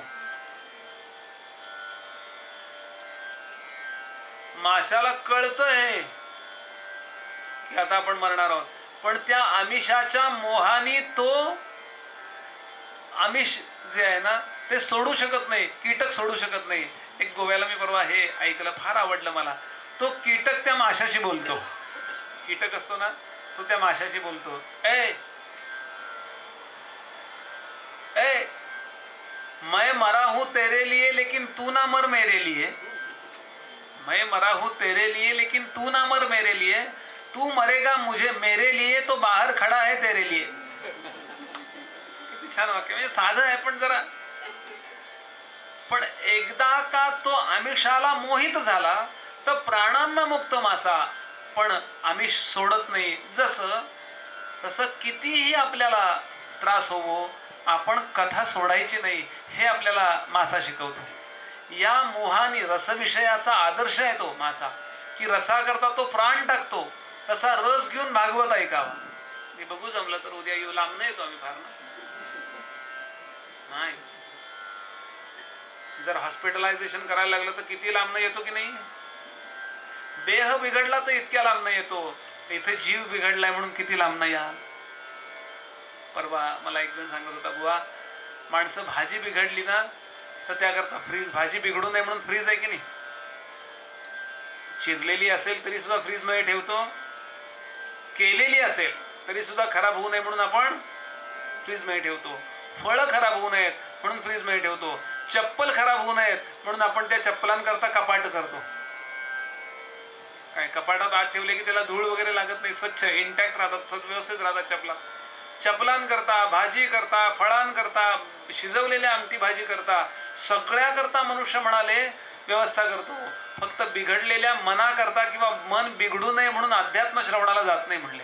बाकी सगळं चांगलं पाहिजे, मन बिघडलेलं चालेल नाही. मन चांगलं हवं असेल तर मनालाही या भागवत रूपी फ्रीज मध्ये ठेवा. मन छान राहतं, प्रसन्न राहतं. दुःखात कसं हुरपळून जायचं नाही आणि सुखात कसं हुरळून जायचं नाही, ही दोन्ही दृष्टीनं आपल्यामध्ये सामर्थ्य येतं. हे दृष्टांत सांगितले. आणि आता प्रत्यक्षात भागवताला प्रारंभ होतो. चला थोडं एक 10 मिनिटं बोलूया, थांबूया. फक्त तोंड फोडून ठेवतो भागवताला, आपण ऐका. मूळ भागवत आणा, गोरखपूरमध्ये मिळतं, गोरखपूर प्रेसमध्ये. मी विकायला आणलेलं नाहीये, उगाच नंतर. गोरखपूर प्रेसचं भागवत आणा. नाही तर डोंगरे महाराजांचं भागवत रहस्य मिळतं, मराठीतही मिळतं, हिंदीतही मिळतं. ते भागवत रहस्य नावाचं पुस्तक आणा. मी काही तुम्हाला शिकवतोय असं नाही, आपल्यापैकी काही लोक वाचतायत, जोशी काकू वगैरे खूप लोक तुम्ही वाचताय. मी तुम्हाला पहिल्या दिवशी सांगायला विसरलो की तुम्ही भागवत ऐकायला या करता या. मी बरोबर सांगतो ना हे तपासायला तुम्ही या. इतके अधिकारी लोक इथे आहेत. पण ठीक आहे, तुम्ही आलात त्यामुळं मला सर्टिफिकेट मिळालं की ठीक आहे बुवा. परत दुसऱ्या दिवशी ज्या अर्थी आला त्या अर्थी मी बरोबर सांगतो. तर ते वाचा आणि शांतपणानं वाचून काढा. सुरुवात. श्री गणेशाय नमः, श्री सरस्वत्यै नमः, श्री गुरुभ्यो नमः. जन्माद्यस्य यतोऽन्वयादितरतश्चार्थेष्वभिज्ञस्वराट् तेने ब्रह्महृदायादिकवये मुह्यन्ति यत्सूरयः. तेजो वारिमृदां यथा विनिमयो यत्र त्रिसर्गो मृषा धाम्ना स्वेन सदा निरस्तकुहकं सत्यं परं धीमहि. याचा अर्थ नको बघायला, साधारण सच्चिदानंद रूपायाचा अर्थ पाहिलाय तोच आहे.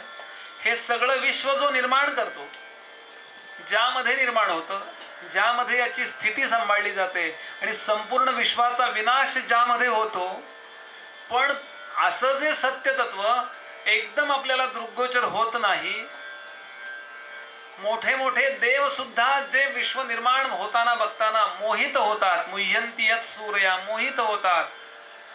असा हा सगळ्या विश्वाचा पसारा ज्यानं सांभाळलेला आहे आणि ज्याचं स्मरण केल्यानंतर कुहक म्हणजे पाप नाहीच होतं, झळून जातं. अशा सत्य तत्वाचं आम्ही सगळेजण ध्यान करतो. सत्यम परम धीमहि, परम सत्याचं ध्यान करतो. बरं, रामम परम धीमहि नाही, देवी शक्तीम परां धीमहि नाही, कृष्णम परम धीमहि नाही. नाही तर लोकांना वाटेल फक्त कृष्णाचं, फक्त रामाचं, फक्त देवीचं भागवत आहे. नाही, सत्यम परम धीमहि. भागवत हा वैश्विक ग्रंथ आहे. विश्वातल्या प्रत्येक माणसानं भागवतातला मुद्दा तुम्हाला पुराणातही मिळेल, भागवतातला मुद्दा तुम्हाला बायबलमध्ये पण मिळेल. सगळ्या पुस्तकांमधून तुम्हाला भागवतातलेच मुद्दे मिळतील. एखादा मुद्दा पकडला आणि अख्खा संप्रदाय उभा राहिला. जैन धर्म, भागवतात त्याचा उल्लेख आहे. ऋषभदेव हे भगवान महाविष्णूंचे अवतार आहेत असं भागवताने सांगितलंय. ऋषभदेवांपासून जैन धर्म उदयाला आला. एक विचार त्यांनी घेतला की शरीराला जिंकलेला त्याला जैन म्हणतात. एक बुद्धावतार, अहिंसा नावाचं एकच तत्व फक्त यातलं घेतलं आणि त्यातून अख्खा बुद्ध धर्म उभा राहिला. म्हणजे हे सगळंच्या सगळं मूळ स्रोत इथला आहे, भागवत आहे. आणि श्रोते हो, अशा सत्याचं ध्यान करून आता बोलायला प्रारंभ करतात. नैमिषे निमिष क्षेत्रे ऋषय शौनकादया सत्रम स्वर्गाय लोकाय सहस्र सममासत.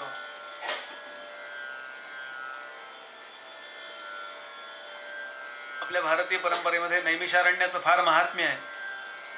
साधी सत्यनारायणाची पोथी जरी असेल तरी नैमिषे निमिष क्षेत्रे ऋषय यांनी सुरुवात होते.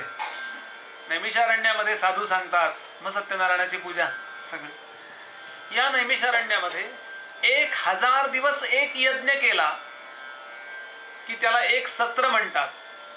आपण म्हणतो सकाळच्या सत्रात असं झालं, संध्याकाळच्या सत्रात असं झालं. सत्र कशाला संज्ञा आहे? 1000 दिवस एकच यज्ञ, त्याला सत्र म्हणतात. असा तो यज्ञ चालू आहे. आणि त्या यज्ञामध्ये सगळे लोक जमलेत, 88,000 ऋषी पहिल्या दिवशी सांगितल्याप्रमाणे. आणि ते सकाळी 8 ते 12 यज्ञ करतात. आत्ताच्या भाषेत सांगतो 12 ते 2 भोजन होतात.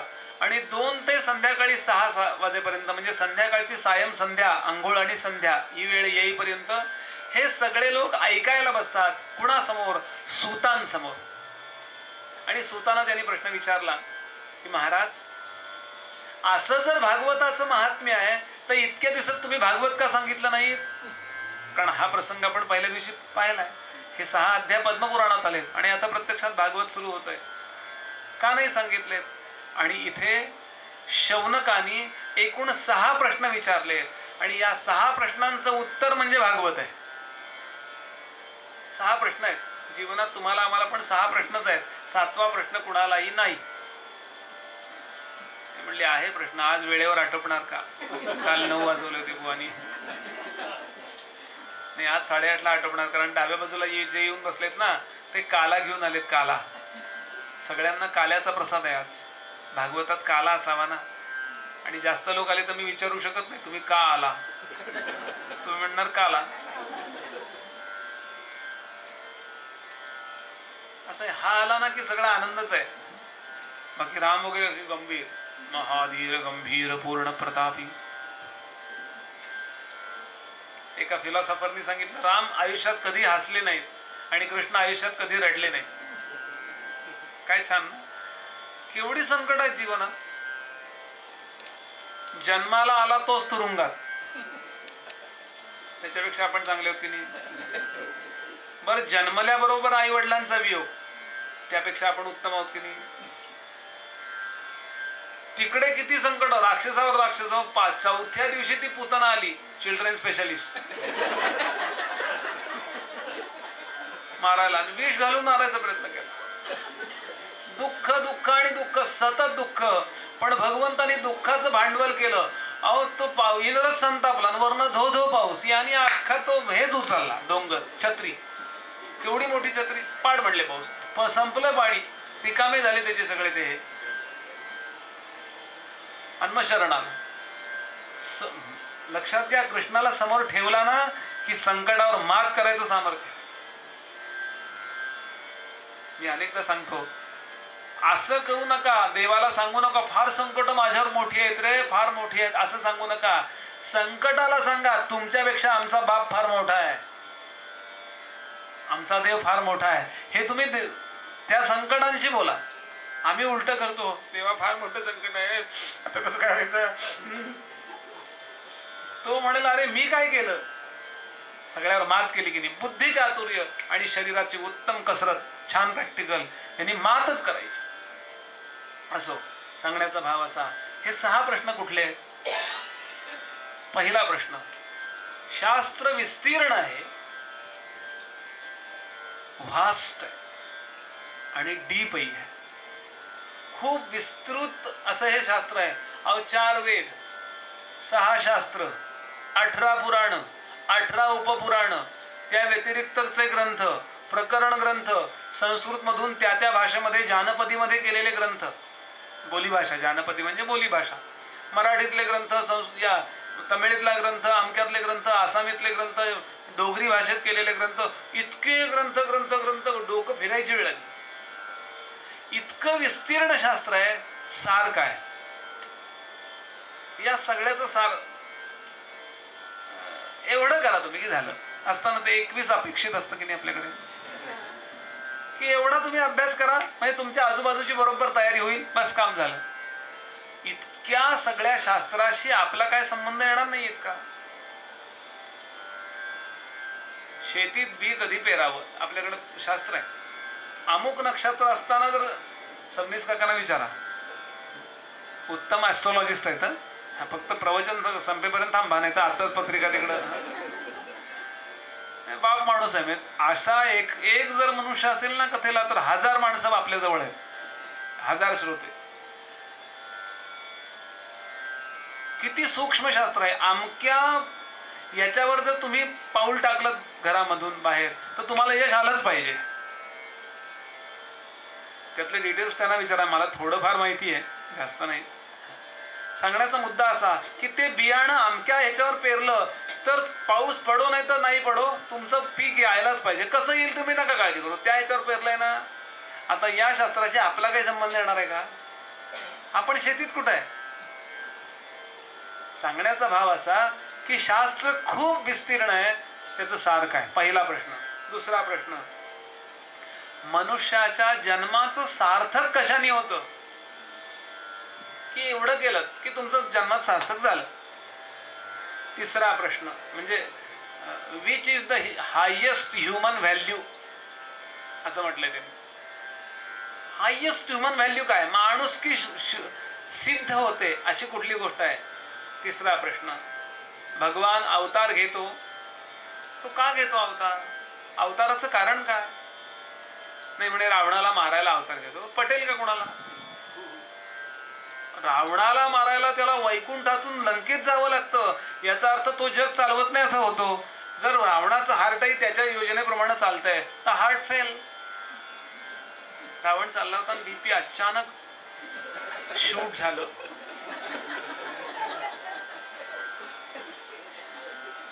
हिरण्याक्ष चालला होता आणि त्याला स्वाईन फ्लू झाला. प्रत्यक्ष स्वाईन झाला होता. काय मग गरज आहे? रावणाला मारायला राम आला हे पटतच नाही. म्हणून भगवंताच्या अवताराचं प्रयोजन नेमकं काय? कशा करता? तो अव म्हणजे उपसर्ग आहे आणि तर म्हणजे इकडून तिकडे जाणे. अव हा उपसर्ग तरला लावला की वरून खाली येणे. अव म्हणजे खाली, वरून खाली. अवमूल्यन, अवकळा, नुसती कळा आणि अवकळा. तसं अवतार म्हणजे वरून खाली येणे. मूळ त्याचं जे निर्गुण स्वरूप आहे ना, शुद्ध बुद्ध, तिथून तो खाली येतो आणि तुमच्या माझ्यासारखा देह धारण करतो. तुमच्या माझ्यासारखा तो इकडून तिकडे जातो येतो.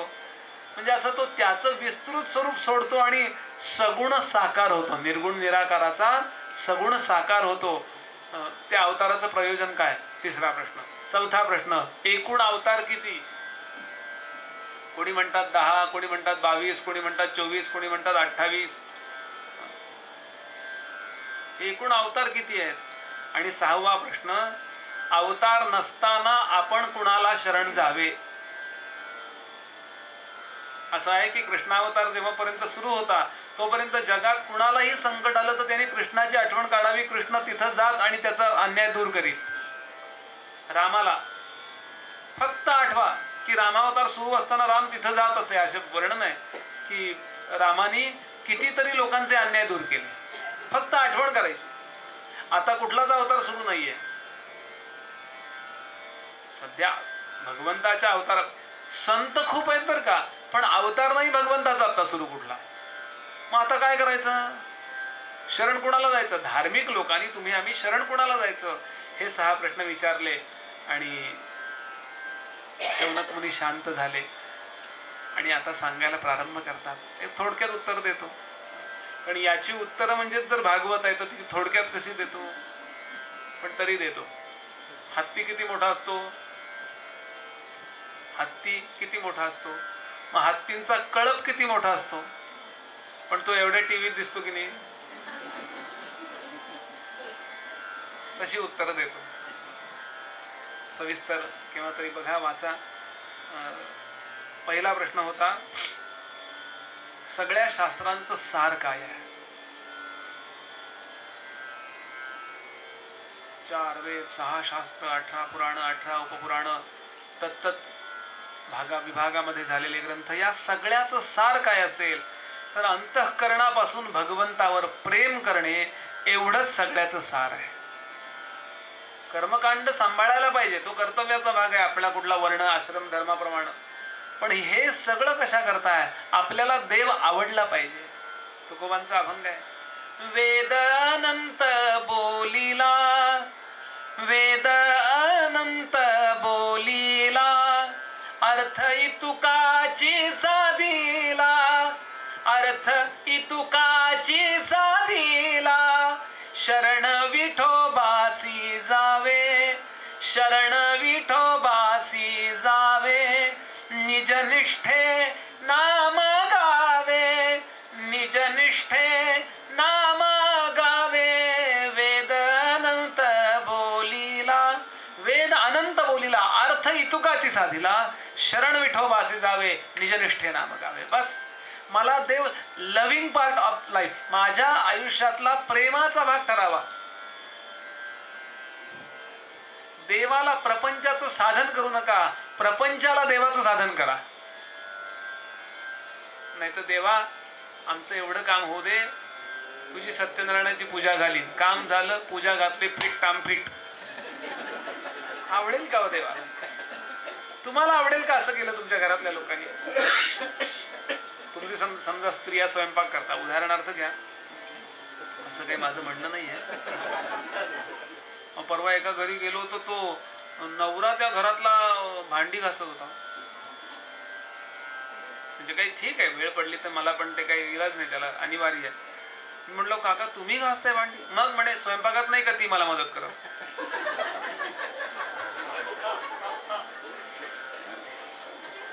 आपण समजा स्त्रिया स्वयंपाक करता, जर आपल्याला असा फील आला की मुलं आणि आपला नवरा आपल्याला स्वयंपाकाला मोलकर्णीसारखं ठेवलंय असे वागवतात, हे बोललो तरी किती वाईट वाटेल. किंवा आपण नोकरी करतो, घरातल्या लोकांनी आपल्याला नोकरी करा, पैसे मिळून आणा, एवढंच तुमचं काम आहे, असं जर ऐकवलं तर काय वाटेल आपल्याला? किंवा असा फील आला आपल्याला तर काय, म्हणजे ही कल्पना सुद्धा आपण करू शकत नाही. मग देवालाच आपण तसंच करतो की नाही? भगवंताला जर आपण आपल्या प्रपंचाचं साधन केलं, माझं हे नीट करून दे सगळं, तू तिकडे राहा, कसं काय बरोबर आहे का सांगा? आपल्याला तरी आवडेल काय? म्हणून ते नको असं नाही, त्यालाच सांगावं. एक अभंग आहे, सुख सुख देवासी मागावे,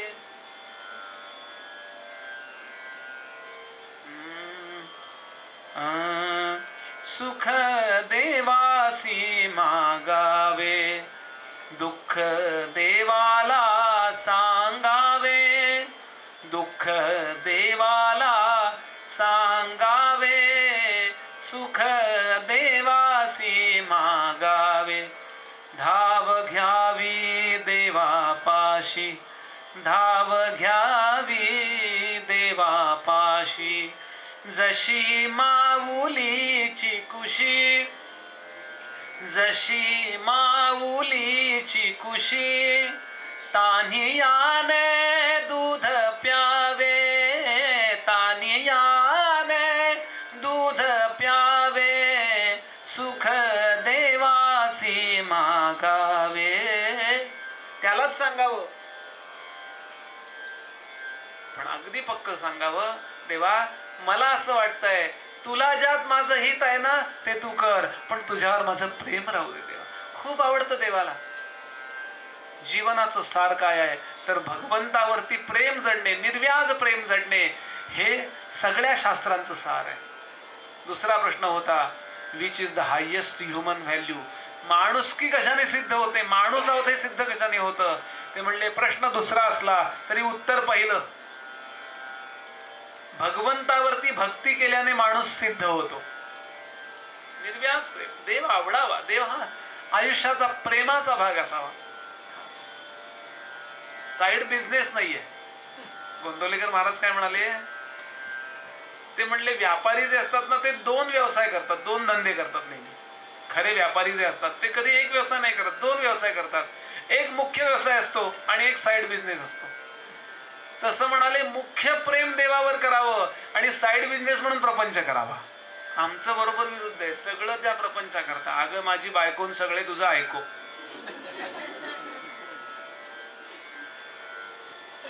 माझे गुरुजी सांगतात परमार्थ आईसारखा करावा आणि प्रपंच सासूसारखा करावा. किती छान आहे दृष्टांत. एखादी मुलगी असते नवीन लग्न करून होऊन आलेली, तिला आईची आठवण येते. घरामध्ये सासू सासरे नवरा नवऱ्याचा भाऊ सगळे लोक असतात, सगळ्यांना ती अटेंड करते. मनात आठवण कोणाची असते हो? आईची असते. ती सासूला आई म्हणून हाक मारते, हल्ली ती स्टाईल आहे. पण तिला पक्क माहित असतं ही काही आई नाही आपली. ती सगळं करते सासू करता. उलट आई आली ना तर आईला म्हणेल तुझं तू घे का पाणी, मी झोपते जरा.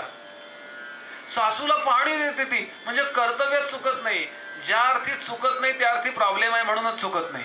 कारण चुकलं तर शिक्षा आहे, वाईट वाटत नाही. सासू समोर आहे, सासूचं सगळं ती करते, हा काही आई म्हणून मारते, दाखवते सगळं व्यवस्थित, पण मनातनं प्रेम कुणावर आहे? गोंदवलेकर महाराज म्हणाले असं करावं, देवावर प्रेम असं करावं, परमार्थ असा करावा. आणि प्रपंच मात्र वा छान, अगदी असं वाटावं काय प्रपंचात अडकले तो हे, पण मनात भगवंत. मनुष्याच्या जीवनाचं सार्थक कशाने आहे तर विश्वनिर्माता जो आहे त्याला ओळखण्याने आहे. आणि त्या ओळखण्याच्या ज्या काही प्रक्रिया आहेत, ज्ञान प्रक्रिया, योग प्रक्रिया आणि भक्ती प्रक्रिया, त्यातली भक्ती प्रक्रिया जीवनाचं सार आणणारी आहे. हा दुसऱ्या प्रश्नाचं उत्तर. तिसरा प्रश्न, तुम्ही म्हणाल बुवा असं का सांगितलं, या मुलांना वाटेल काय गरज आहे भक्तीची, काय गरज आहे भक्त, काय नाही देवा आमचं सगळं चांगलं चाललंय, काय गरज आहे. साधा मुद्दा आहे. हवं तेव्हा, हवं ते, हवं तितकं आयुष्यभर मिळत गेलं, प्रत्येकानं अंतःकरणात विचार करावा मी तृप्त आहे का. आता भारतात सगळ्यात चांगलं घर ज्यांचं आहे, भारतात नाही जगात, त्यांना जाऊन विचारा तुम्हाला काही नाही मिळालं उद्यापासून चालेल का. ते म्हणले बुवा असं बोलू पण नका, एवढ्या करता सगळी आयोजन आहेत आमची. म्हणजे त्यांना पण काहीतरी पाहिजेच ना. म्हणजे तृप्ती नाही, इतकं आहे, मिलियन बिलियन ट्रिलियन मध्ये पैसे आहेत. म्हणजे आजच सकाळी मला कोणीतरी सांगत होतं की 30-40 हजार करोड रुपयाचं क्रूड ऑइल विकत घेतलं त्यांनी. 30-40 हजार करोड रुपयेचं क्रूड ऑइल. आणि काही नाही, फक्त एक दिवसाचा फक्त फायदा म्हणाले 3-4 हजार करोड रुपये झाला. बापरे, आपण ते म्हणजे किती शून्य लिहायची कळणार नाही, मला तर नाहीच कळणार. पण एवढं असून सुद्धा त्यांना मला काही नको हे म्हणायची ताकद आहे का. हे म्हणायची ताकद तुकोबांजवळ आहे. शिवाजी महाराजांना ते सांगतात काही पाठवू नका माझ्याकडे, काही पाठवू नका, हे दारिद्र्य पाठवू नका. तुकोबांचा अभंग आहे. शिवाजी राजांनी त्यांना बोलवलं होतं लाल महालात भेटायला. त्यांनी सांगितलं तुला जे पाहिजे ते माझ्याजवळ नाही, मला जे पाहिजे ते तुझ्याजवळ नाही. येण्याचे श्रम चालण्याचे होतील, मी येणार नाही. I have no time. Tukoba राजाला लिहितात, मला नरेंद्र मोदींचा फक्त फोन येऊ दे त्यांच्या पीएचा, मी धावत चाललो प्रवचन सोडून दिल्लीला.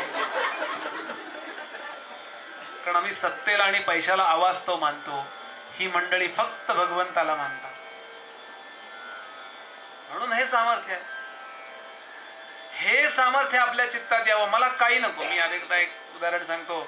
रामायणामध्ये रामचंद्रांनी त्या केवटाला, ज्यांनी नौकेतून इकडून तिकडं पोहोचवायचा त्यांचं सेवा केली, आज जेवला ना, आज उद्योग म्हणजे मोलमजुरी, हातावर पोट आहे त्याचं, आज प्रयत्न केले तर जेवणार आहे तो. असा तो रामचंद्रांना आणि लक्ष्मण आणि जानकी या तिघांना नौकेतून इकडं तिकडं नेतो शृंगवेरपुराला.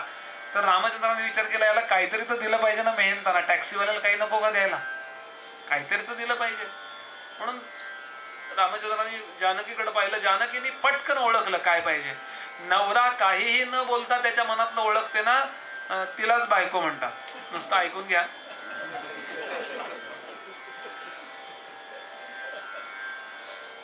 विसरलात ना नेमके शेवटच्या दिवशी वेंधळ्यासारखे पाकिट, अगदी तसे आहात तुम्ही. कशाला तुमच्याशी लग्न केलं कोणास ठाऊक. तो रमेश कॉलेजमध्ये मागं लागला होता. असं जे म्हणते तिला काय म्हणतात ते उद्या संध्याकाळी सांगतो, उद्या प्रवचनच नाहीये. जानकीने ओळखलं आणि काय केलं, आपल्या हातातली अंगठी काढली, कारण तिच्या अंगावर सगळे दागिने होते.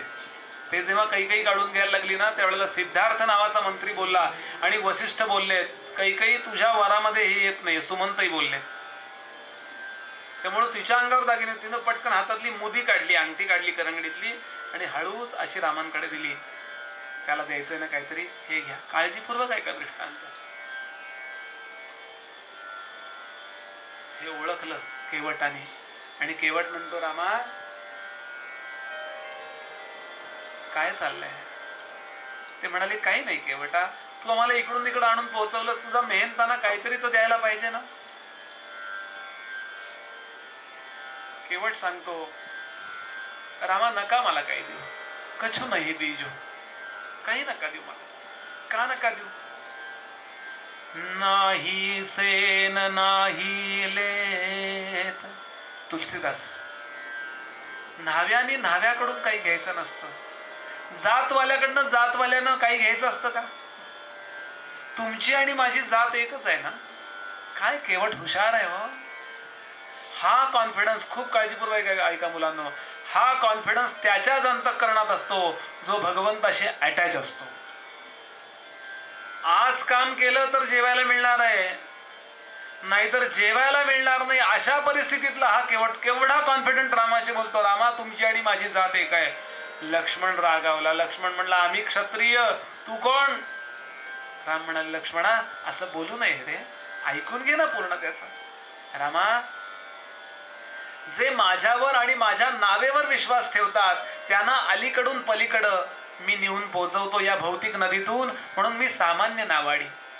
आणि तुमच्यावर आणि तुमच्या नावावर जे विश्वास ठेवतात त्यांना भवनदीतून तुम्ही पलीकडे नेता, म्हणून तुम्ही असामान्य नावाडी. फार तर तुम्ही फर्स्ट क्लास नावाडी, आम्ही थर्ड क्लास नावाडी, पण दोघंही नावाडीच. कछु नाही दीजो. विचार करा, ती अंगठी मिळाली असते तर तो किती श्रीमंत झाला असता. ती अंगठी सामान्याची नाहीये, जानकीची आहे. अंगठीची किंमत तर आली असती, पण ती अंगठी घेऊन जर तो भरताकडे गेला असता आणि सांगितलं असतं तुमच्या वहिनींची अंगठी, त्यानं एखादं गाव जहागीर दिलं असतं. गाव अख्खं जहागीर दिलं असतं, आयुष्यभराची ददात मिटली असती हो. तो बावळट नाहीये, मूर्खही नाहीये, त्याला माहिती आहे कुणाकडनं घ्यायचं असतं आणि कुणाकडनं घ्यायचं नसतं. हा सांगतो, कछु नाही बीजो, काही नका देऊ रामा मला, काही नका देऊ. काही नको ही भाषा फक्त भक्ताच्या मुखामध्ये येऊ शकते. हे नुसतं मी सांगतोय, कोरडं वाटत असेल आपल्याला. देवाकरता डोळे पाणा होऊ द्यात, देव प्रेमाचा विषय होऊ द्यात, मग आपल्याला कळतं. सिंगापूरचे राष्ट्रपती जरी आले ना तरी मी त्याला शरण, चांगलं वागणं, सगळं नियमात वागणं ते करीन मी, पण ते राष्ट्रपती आहेत म्हणून त्यांना सलाम नाही मारणार, किंवा तुम्ही श्रीमंतात म्हणून सलाम नाही. मला नकोच ना तुमच्याकडनं काही. माझा काय तो माझा बाप देईल, माझा भगवंत देईल. आणि त्यानं मला भाजी भाकरीत ठेवलं ना तर मी भाजी भाकरीत राहील. त्याची जी इच्छा, जिसमें तुम्हारी मर्जी उसमें हमारी राजी. जीवनाची कला आहे ना ती ही आहे. जे आहे त्याच समाधानात कोण राहू शकतो? जो भगवंताशी अटॅच आहे तो. सामान्य समजू नका. खूप कमी वेळात आपण हा विषय बघतोय, पण स्पष्ट असू द्या चित्तामध्ये. आमच्या तुकडोजींनी सांगितलंय, दारे आणि तिजोऱ्या, दारे आणि तिजोऱ्या, त्यातून होती चोऱ्या. दारास नाही दोऱ्या, या झोपडीत माझ्या. राजास जी महाली, सौख्ये कधी मिळाली. ती सर्व प्राप्त झाली, या झोपडीत माझ्या. या विश्वनिर्मात्याशी कनेक्ट व्हा, प्रेमानं कनेक्ट व्हा. त्याच्याशी कनेक्ट होणं म्हणजे तो आवडणं एवढंच आहे की लगेच आपल्याला सगळं जग तुच्छ वाटायला लागतं. आपण जे अवास्तव इम्प्रेस होतो ना, यांच्याकडची काय मस्त आहेत हो त्यांच्याकडे वस्तू, त्यांचं रूप पाहिलं काय सुंदर दिसतात हो त्या बाई, काय सुंदर काय उंच आहेत होते, काय त्यांची बॉडी हो, काय त्यांचं प्रतिष्ठा, काय त्यांची विद्या. फार इम्प्रेस होतो आपण. आदर जरूर करावा सगळ्याचा, पण इम्प्रेस कुणाकडून होऊ नये, भगवंताशी कनेक्ट व्हावं. हे सगळ्या मनुष्याच्या जन्माचं सार्थक जर कशाने असेल तर श्रोते हो, फक्त भगवंताच्या भक्तीने आहे. तिसरा प्रश्न होता. 2-3 प्रश्नाची उत्तर 1-2 मिनिटात बघूया, थांबूया, घाबरू नका. आता काय वाढवतोय का काय? हा सगळं मान्य आहे बुवा, पण लवकर आठवा म्हणले. नाही हो, पुन्हा कधी भेटणार? मला असं होतं किती सांगतो. त्या डोंबिवलीला गेलं ना तर डास कानाशी येतात बघा. असे इकडं 50 डास, इकडं 50 डास. तिथं तो डास चालला तर तो जो ताप येतो त्याला नाव आहे डोंबिवली फिवर, हेच त्याचं नाव आहे. तसं मी गेले 30 वर्ष इतकं ऐकलंय ना, ते सगळे विचार माझ्या कानाशी येतात. मला सांग, मला सांग, मला सांग, मला सांग.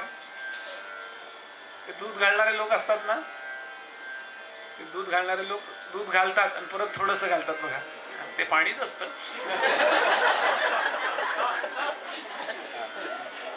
आमच्या घरी दूधवाला गवळी आहे, तो दूध घालतो. मी प्लॅस्टिकच्या पिशवीतलं दूध आणत नाही पुण्यात. आमच्या सहकारनगरला गवळी वाडा आहे.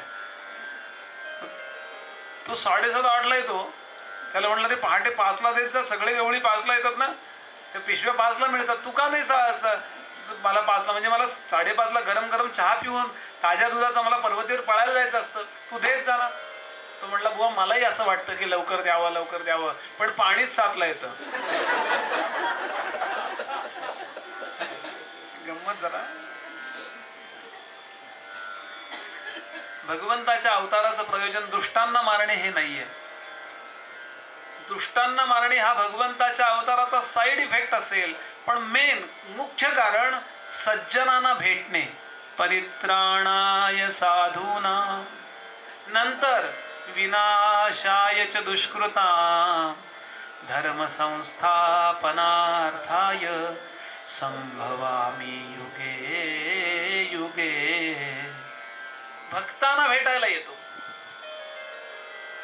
जी मुलगी 16व्या वर्षीपासून 96व्या वर्षीपर्यंत शबरी नावाची स्त्री रामांची वाट बघत होती, रोज सकाळ दुपार संध्याकाळ, तिला भेटायला रिप्रेझेंटेटिव्ह पाठवायचा का? रावणाला मारायला कुणाला पाठवलं? जा रे लक्ष्मणाचा एक बाण मार, तिकडं मी चाललं असतं. पण शबरी फक्त रामांकरता जगली होती. आयुष्यभरामध्ये शबरीचा शेवटचा जो श्वास आहे ना, तो रामांच्या चरणावर आहे. रामा आलात, धन्य मी शबरी श्रीरामा, लागली श्री चरणी आश्रमा. धन्य झाले मी रामा. आणि आपल्या कुंडलिनीतला योगाग्नी प्रदीप्त केला आणि कापूर जळतो ना, तशी फुरफुर फुरफुर जळून गेली. ज्या दिवशी तिला कळलं होतं गुरुजींकडून राम येणार आहेत, त्या दिवशी ती होती 16 वर्षाची. आणि ज्या दिवशी राम आले त्या दिवशी ती होती 96 वर्षाची. 80 वर्ष फक्त वाट पाहिली. तिला असं एकदाही वाटलं नाही 80 वर्षामध्ये की माझे गुरुजी खोटं बोलले का काय. गुरुवर काय श्रद्धा असावी. माझा गुरु खोटं नाही बोलणार. त्याचं कारण थोडे हेही पण आहे की ती शिकलेली नव्हती. शिकलेला माणसं की त्याची सगळं तोलून मापून करायला लागतात. असा भाव जो असतो ना शुद्ध, तो खेडवळ लोकांचा चांगला असतो बघा. एखादा वारकरी कीर्तनाला आला ना, कोपऱ्यात बसला की तो असा बसतो. फार सुशिक्षित मनुष्य आला की त्याला आतली ती विद्या गप्प नाही बसू देत बघा. मी एवढा शिकलोय, मी डबल हे ग्रॅज्युएट आहे, अमुक आहे तर मग काय जे असेल ते. ती शबरी 80 वर्ष वाट बघत होती. सगळ्यात अवघड साधन सांगितले तुलसीदासांनी, वाट पाहणे. बाकी सगळ्याला मर्यादा आहे, बाकी सगळं सोपं आहे. जप करणं सोपं आहे, कारण मेरुमणी केव्हा तरी येतो, त्याच्याकडे बघतात ना माणसं. रामाचं ध्यान कमी, मेरुमण्याच जास्त.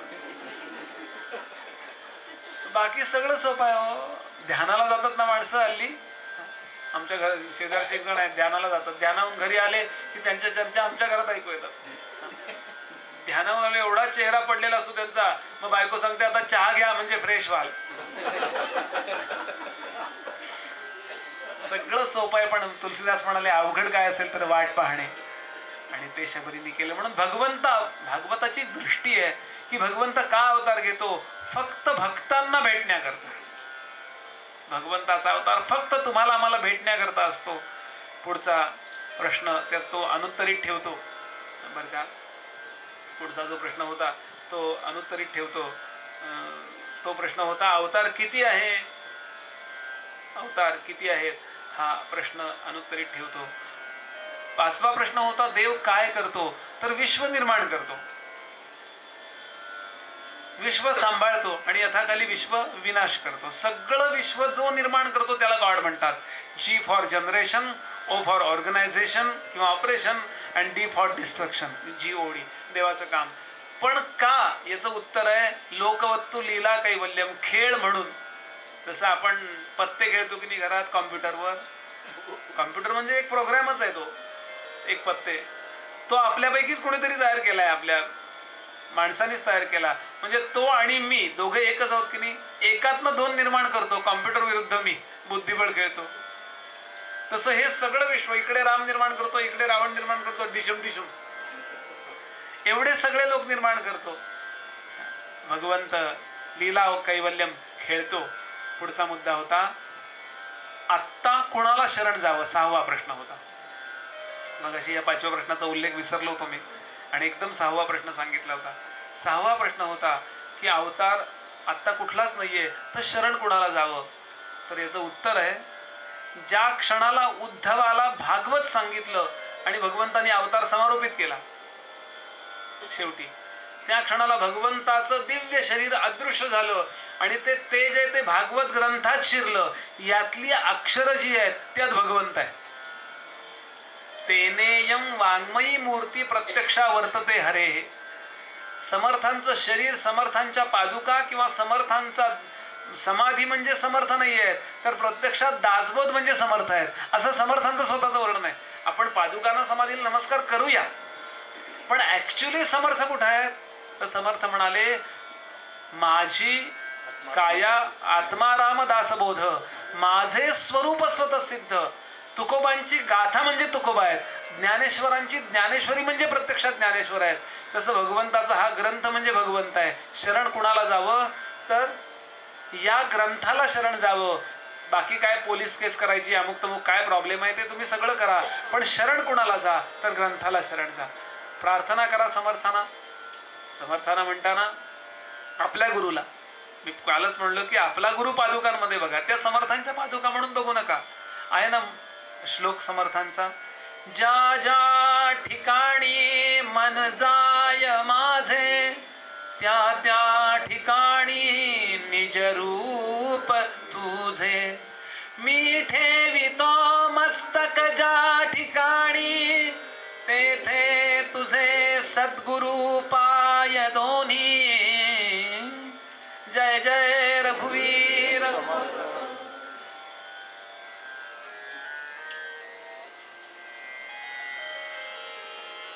श्रोते हो, ही 6 प्रश्नांची उत्तर आहेत आणि याचा विस्तार म्हणजे श्रीमद भागवत आहे. हे अवतार काय आहे, भगवान गोपालकृष्णाने काय लीला केल्या, कसा काला केला, त्या काल्याचं मर्म असं आहे की सगळेजण प्रसादाचे अधिकारी आहेत हे दाखवण्याकरता काला केला.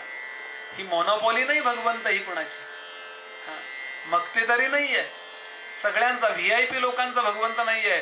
त्याच्याजवळ पैसे आहेत तो भगवंताचा अगदी त्याच्यावर क्लेम असं नाही, किंवा जो गरीब आहे असं काही नाही, तो सगळ्यांचा आहे हे सांगण्याकरता हा अवतार आहे.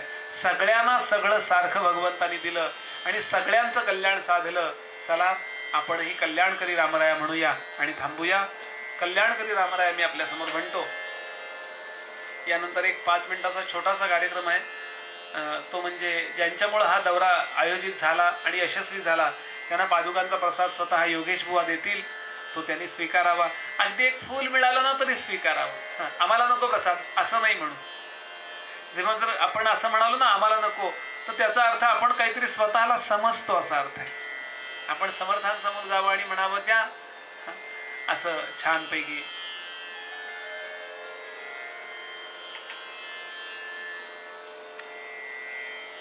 कल्याण करी राम राया, राम राया कल्याण करी राम राया. जनहित विवरी, जनहित विवरी, जनहित विवरी, कल्याण करी राम राया, राम राया कल्याण करी.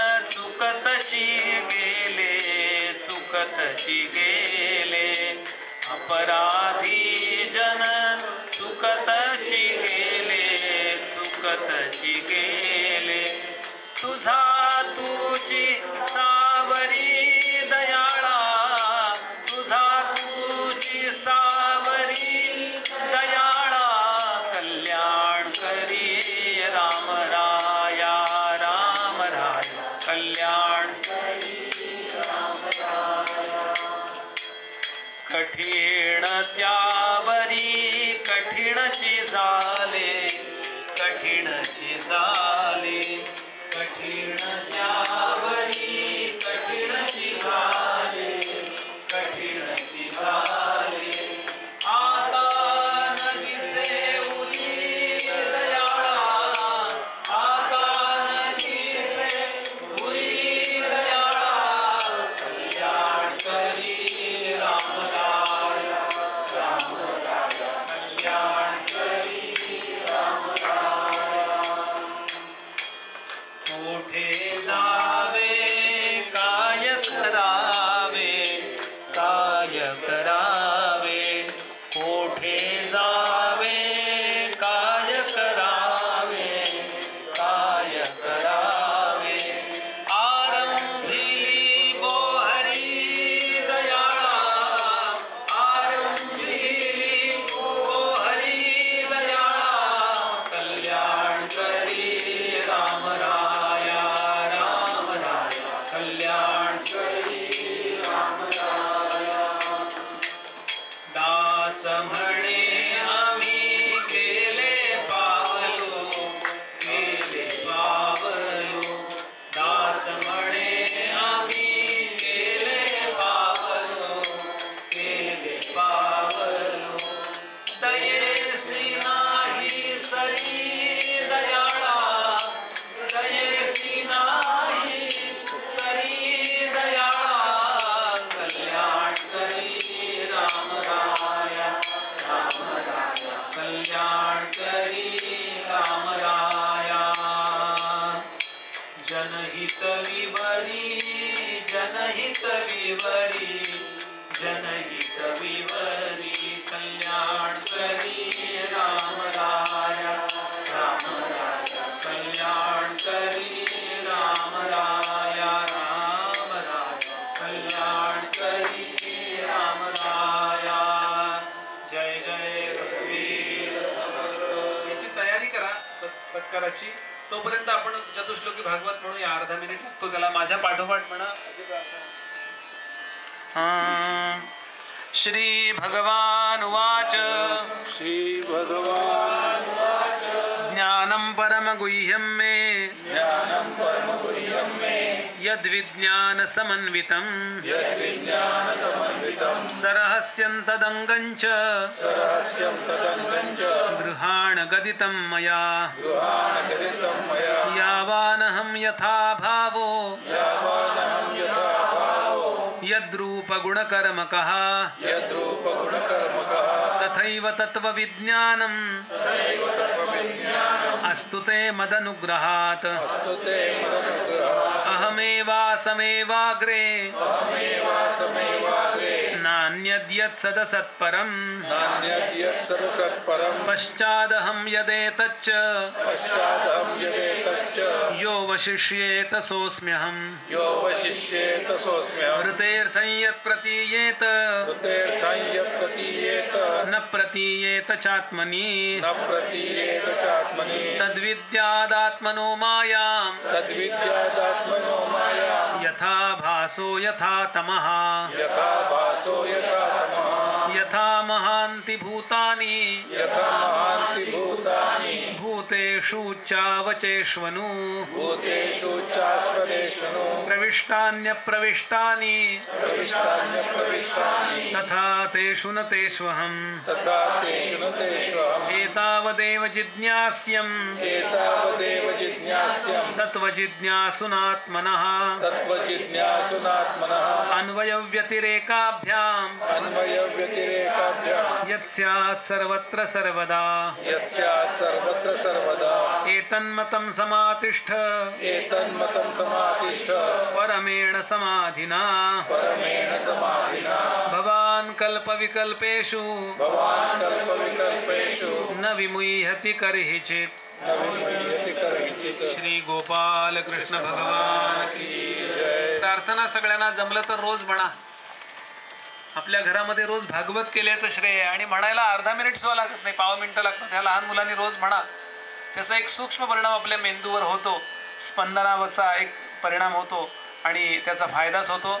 मी काही नावं उच्चारतो, त्यांनी पादुकांजवळ जावं आणि श्री योगेश बुवांकडून आपण प्रसाद स्वीकारावा ही प्रार्थना. अनेक जण आहे पण त्यापैकी काही लोकांचं प्रतिनिधी म्हणून मी नाव घेतोय. सगळं खरं तर प्रत्येकाचा सत्कार करायला पाहिजे, कारण प्रत्येकानं काही ना देणगी दिली आहे, काही ना काहीतरी समर्थन करता काम केलंय. सर्वप्रथम श्री अजितचंद्र सुळे काका.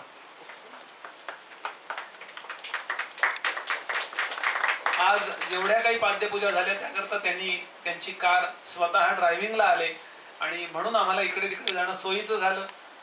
खूप चांगला भाव आहे. समर्थ त्यांच्या गाडीत बसले. समर्थ सौ शिलाताई कानडे, सौ शिल्पा कुलकर्णी, सौ भाग्यश्री पानसे आणि सौ युगंधरा परब.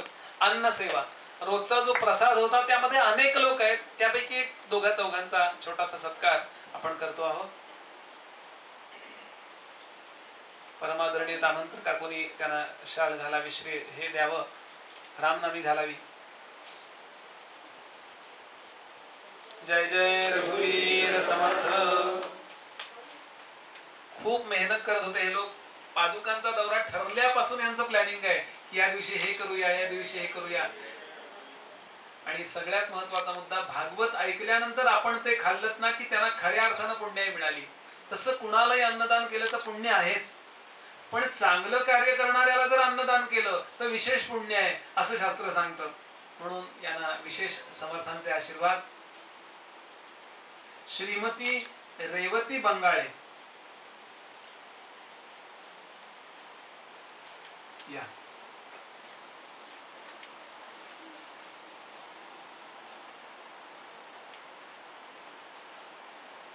यावर्षी खूप नवीन नवीन लोक जोडले गेले समर्थ पादुकांशी. विशेष म्हणजे यावेळेला आमचे सबनीस काका आणि काकू गडावरचे ट्रस्टी आहेत, कार्यकारिणीमध्ये पण आहेत. असे दोघे यावेळेला उपलब्ध झाले. त्यांच्या मार्गदर्शनाखाली काही ठिकाणी पूजा झाल्या. खूप चांगला एक योग आला. जय जय रघुवीर समर्थ. श्री कृष्णाजी कुलकर्णी, ज्यांच्याकडे समर्थांच्या पादुका राहिल्या ते आजोबा. या घरामध्ये, या घराचे मुख्य मोठे अखिलचे बाबा. जय जय रघुवीर. रोहन कुलकर्णी, हे सगळी मांडामांडी रोहन करतो. बराबरा बराबरा धावपळ करतो आणि काही न बोलता शांतपणानं. जय जय रघुवीर. अखिल व गौरीताई,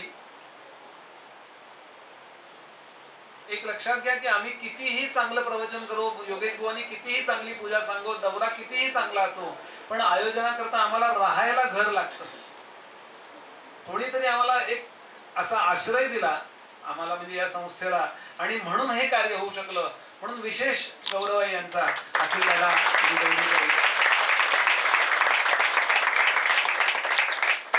हा दौरा पहिल्यांदा इथे कधी आला तर 2000 साली आला होता. त्यावेळेला काही लोक असतील त्या कार्यक्रमाला. परमादरणीय शिवाजीराव भोसले आले होते, मारुती बुवा आले होते आणि असा मोठा दौरा आला होता. मला त्यावेळेला व्हिसा मिळाला नव्हता, त्यामुळे माझं तेवढं पुण्य नव्हतं तुमच्यापर्यंत पोहोचायचं. पण ही सगळी मंडळी आली होती त्यावेळेला. पहिल्यांदा म्हणजे फाउंडर मेंबर कोण आहेत तर श्रीकांत दादा आणि पद्मजाताई जोशी. श्रीकांत दादा, पद्मजाताई घ्या.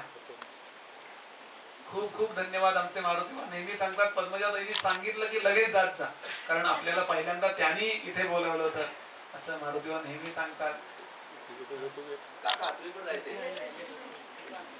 मी काढू का फोटो?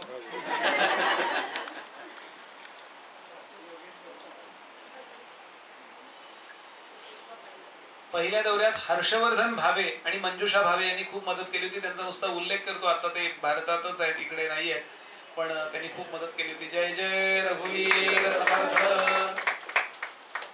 माझे गुरुजी नेहमी सांगतात, एखाद्या देवस्थानात आपण गेलो, ज्ञानोबांकडं, तुकोबांकडं, समर्थांकडं, आणि तिथल्या ट्रस्टींनी, तिथल्या मुख्य लोकांनी आपल्याला शाल घातली, तर असं समजावं की समर्थ माऊलीने आपल्याला शाल घातली, असं समजावं.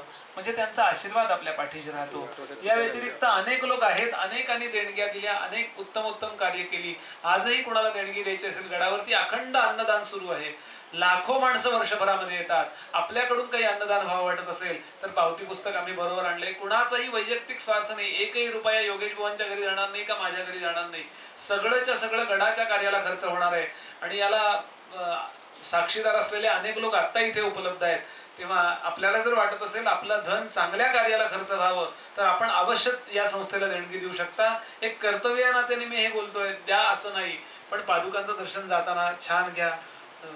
गोंदवले मक्कर महाराज सांगायचे, सगळेच संत तेच सांगतात, तुम्ही सगळं नश्वर मला द्या, मी तुम्हाला शाश्वत देतो. आपण धन देतो म्हणजे नश्वर देतो, पण ते आपल्याला शाश्वत आशीर्वाद देतात. तुमचं कुटुंबाचं कल्याण होवो, पिढ्यानपिढ्या तुमचं सगळं चांगलं होवो, असा आशीर्वाद संत देत असतात. तेच मी इथे या ठिकाणी म्हणतो. आरती लावा. माझ्या पाठोपाठ सगळ्यांनी भागवताची फलश्रुती म्हणायची, भागवतातून प्राप्त काय, आणि एक आरती करायची आणि थांबायची. भवे भवे यथा भक्ति, भवे भवे यथा भक्ति, पादयोस्तव जायते, पादयोस्तव जायते, तथा कुरुष्व देवेश, तथा कुरुष्व देवेश. नाथस्त्वं नो यत प्रभो, नाथस्त्वं नो यत प्रभो, नाम संकीर्तनं यस्य, नाम संकीर्तनं यस्य, सर्व पाप प्रणाशनं, सर्व पाप प्रणाशनं, प्रणामो दुःख शमन, प्रणामो दुःख शमन, तन्नमामि हरिं परं, तन्नमामि हरिं परम्. अनायासेन मरणं, अनायासेन मरणं, विना दैन्येन जीवनं, विना दैन्येन जीवनं. देहि मे कृपया कृष्ण, देहि मे कृपया कृष्ण, त्वयि भक्तिम् अचञ्चलां, त्वयि भक्तिम् अचञ्चलां, त्वयि भक्तिम् अचञ्चलां, त्वयि भक्तिम् अचञ्चलां, त्वयि भक्तिम् अचञ्चलां. त्वयि भक्तिम् अचञ्चलां. जय हो जय श्री भागवता, आरती करू तुझ भगवंता. जय हो जय श्री भागवता, आरती करू तुझ भगवंता. श्री शुक मुनीने परम भक्तीने, नाना परीने गायले जा हरिचरिता. आरती करू तुझ भगवंता. जय हो जय श्री भागवता, आरती करू तुझ भगवंता. वेद तरुचे मधुर फळ, स्वादुरसे जे सोज्वळ. आत्मा राम मुनी सकळ, सेवुनी झाले जन सुफळ. महापर्वणी आली अवनी, की अघहरणी भवजल तरणी ती पतिता.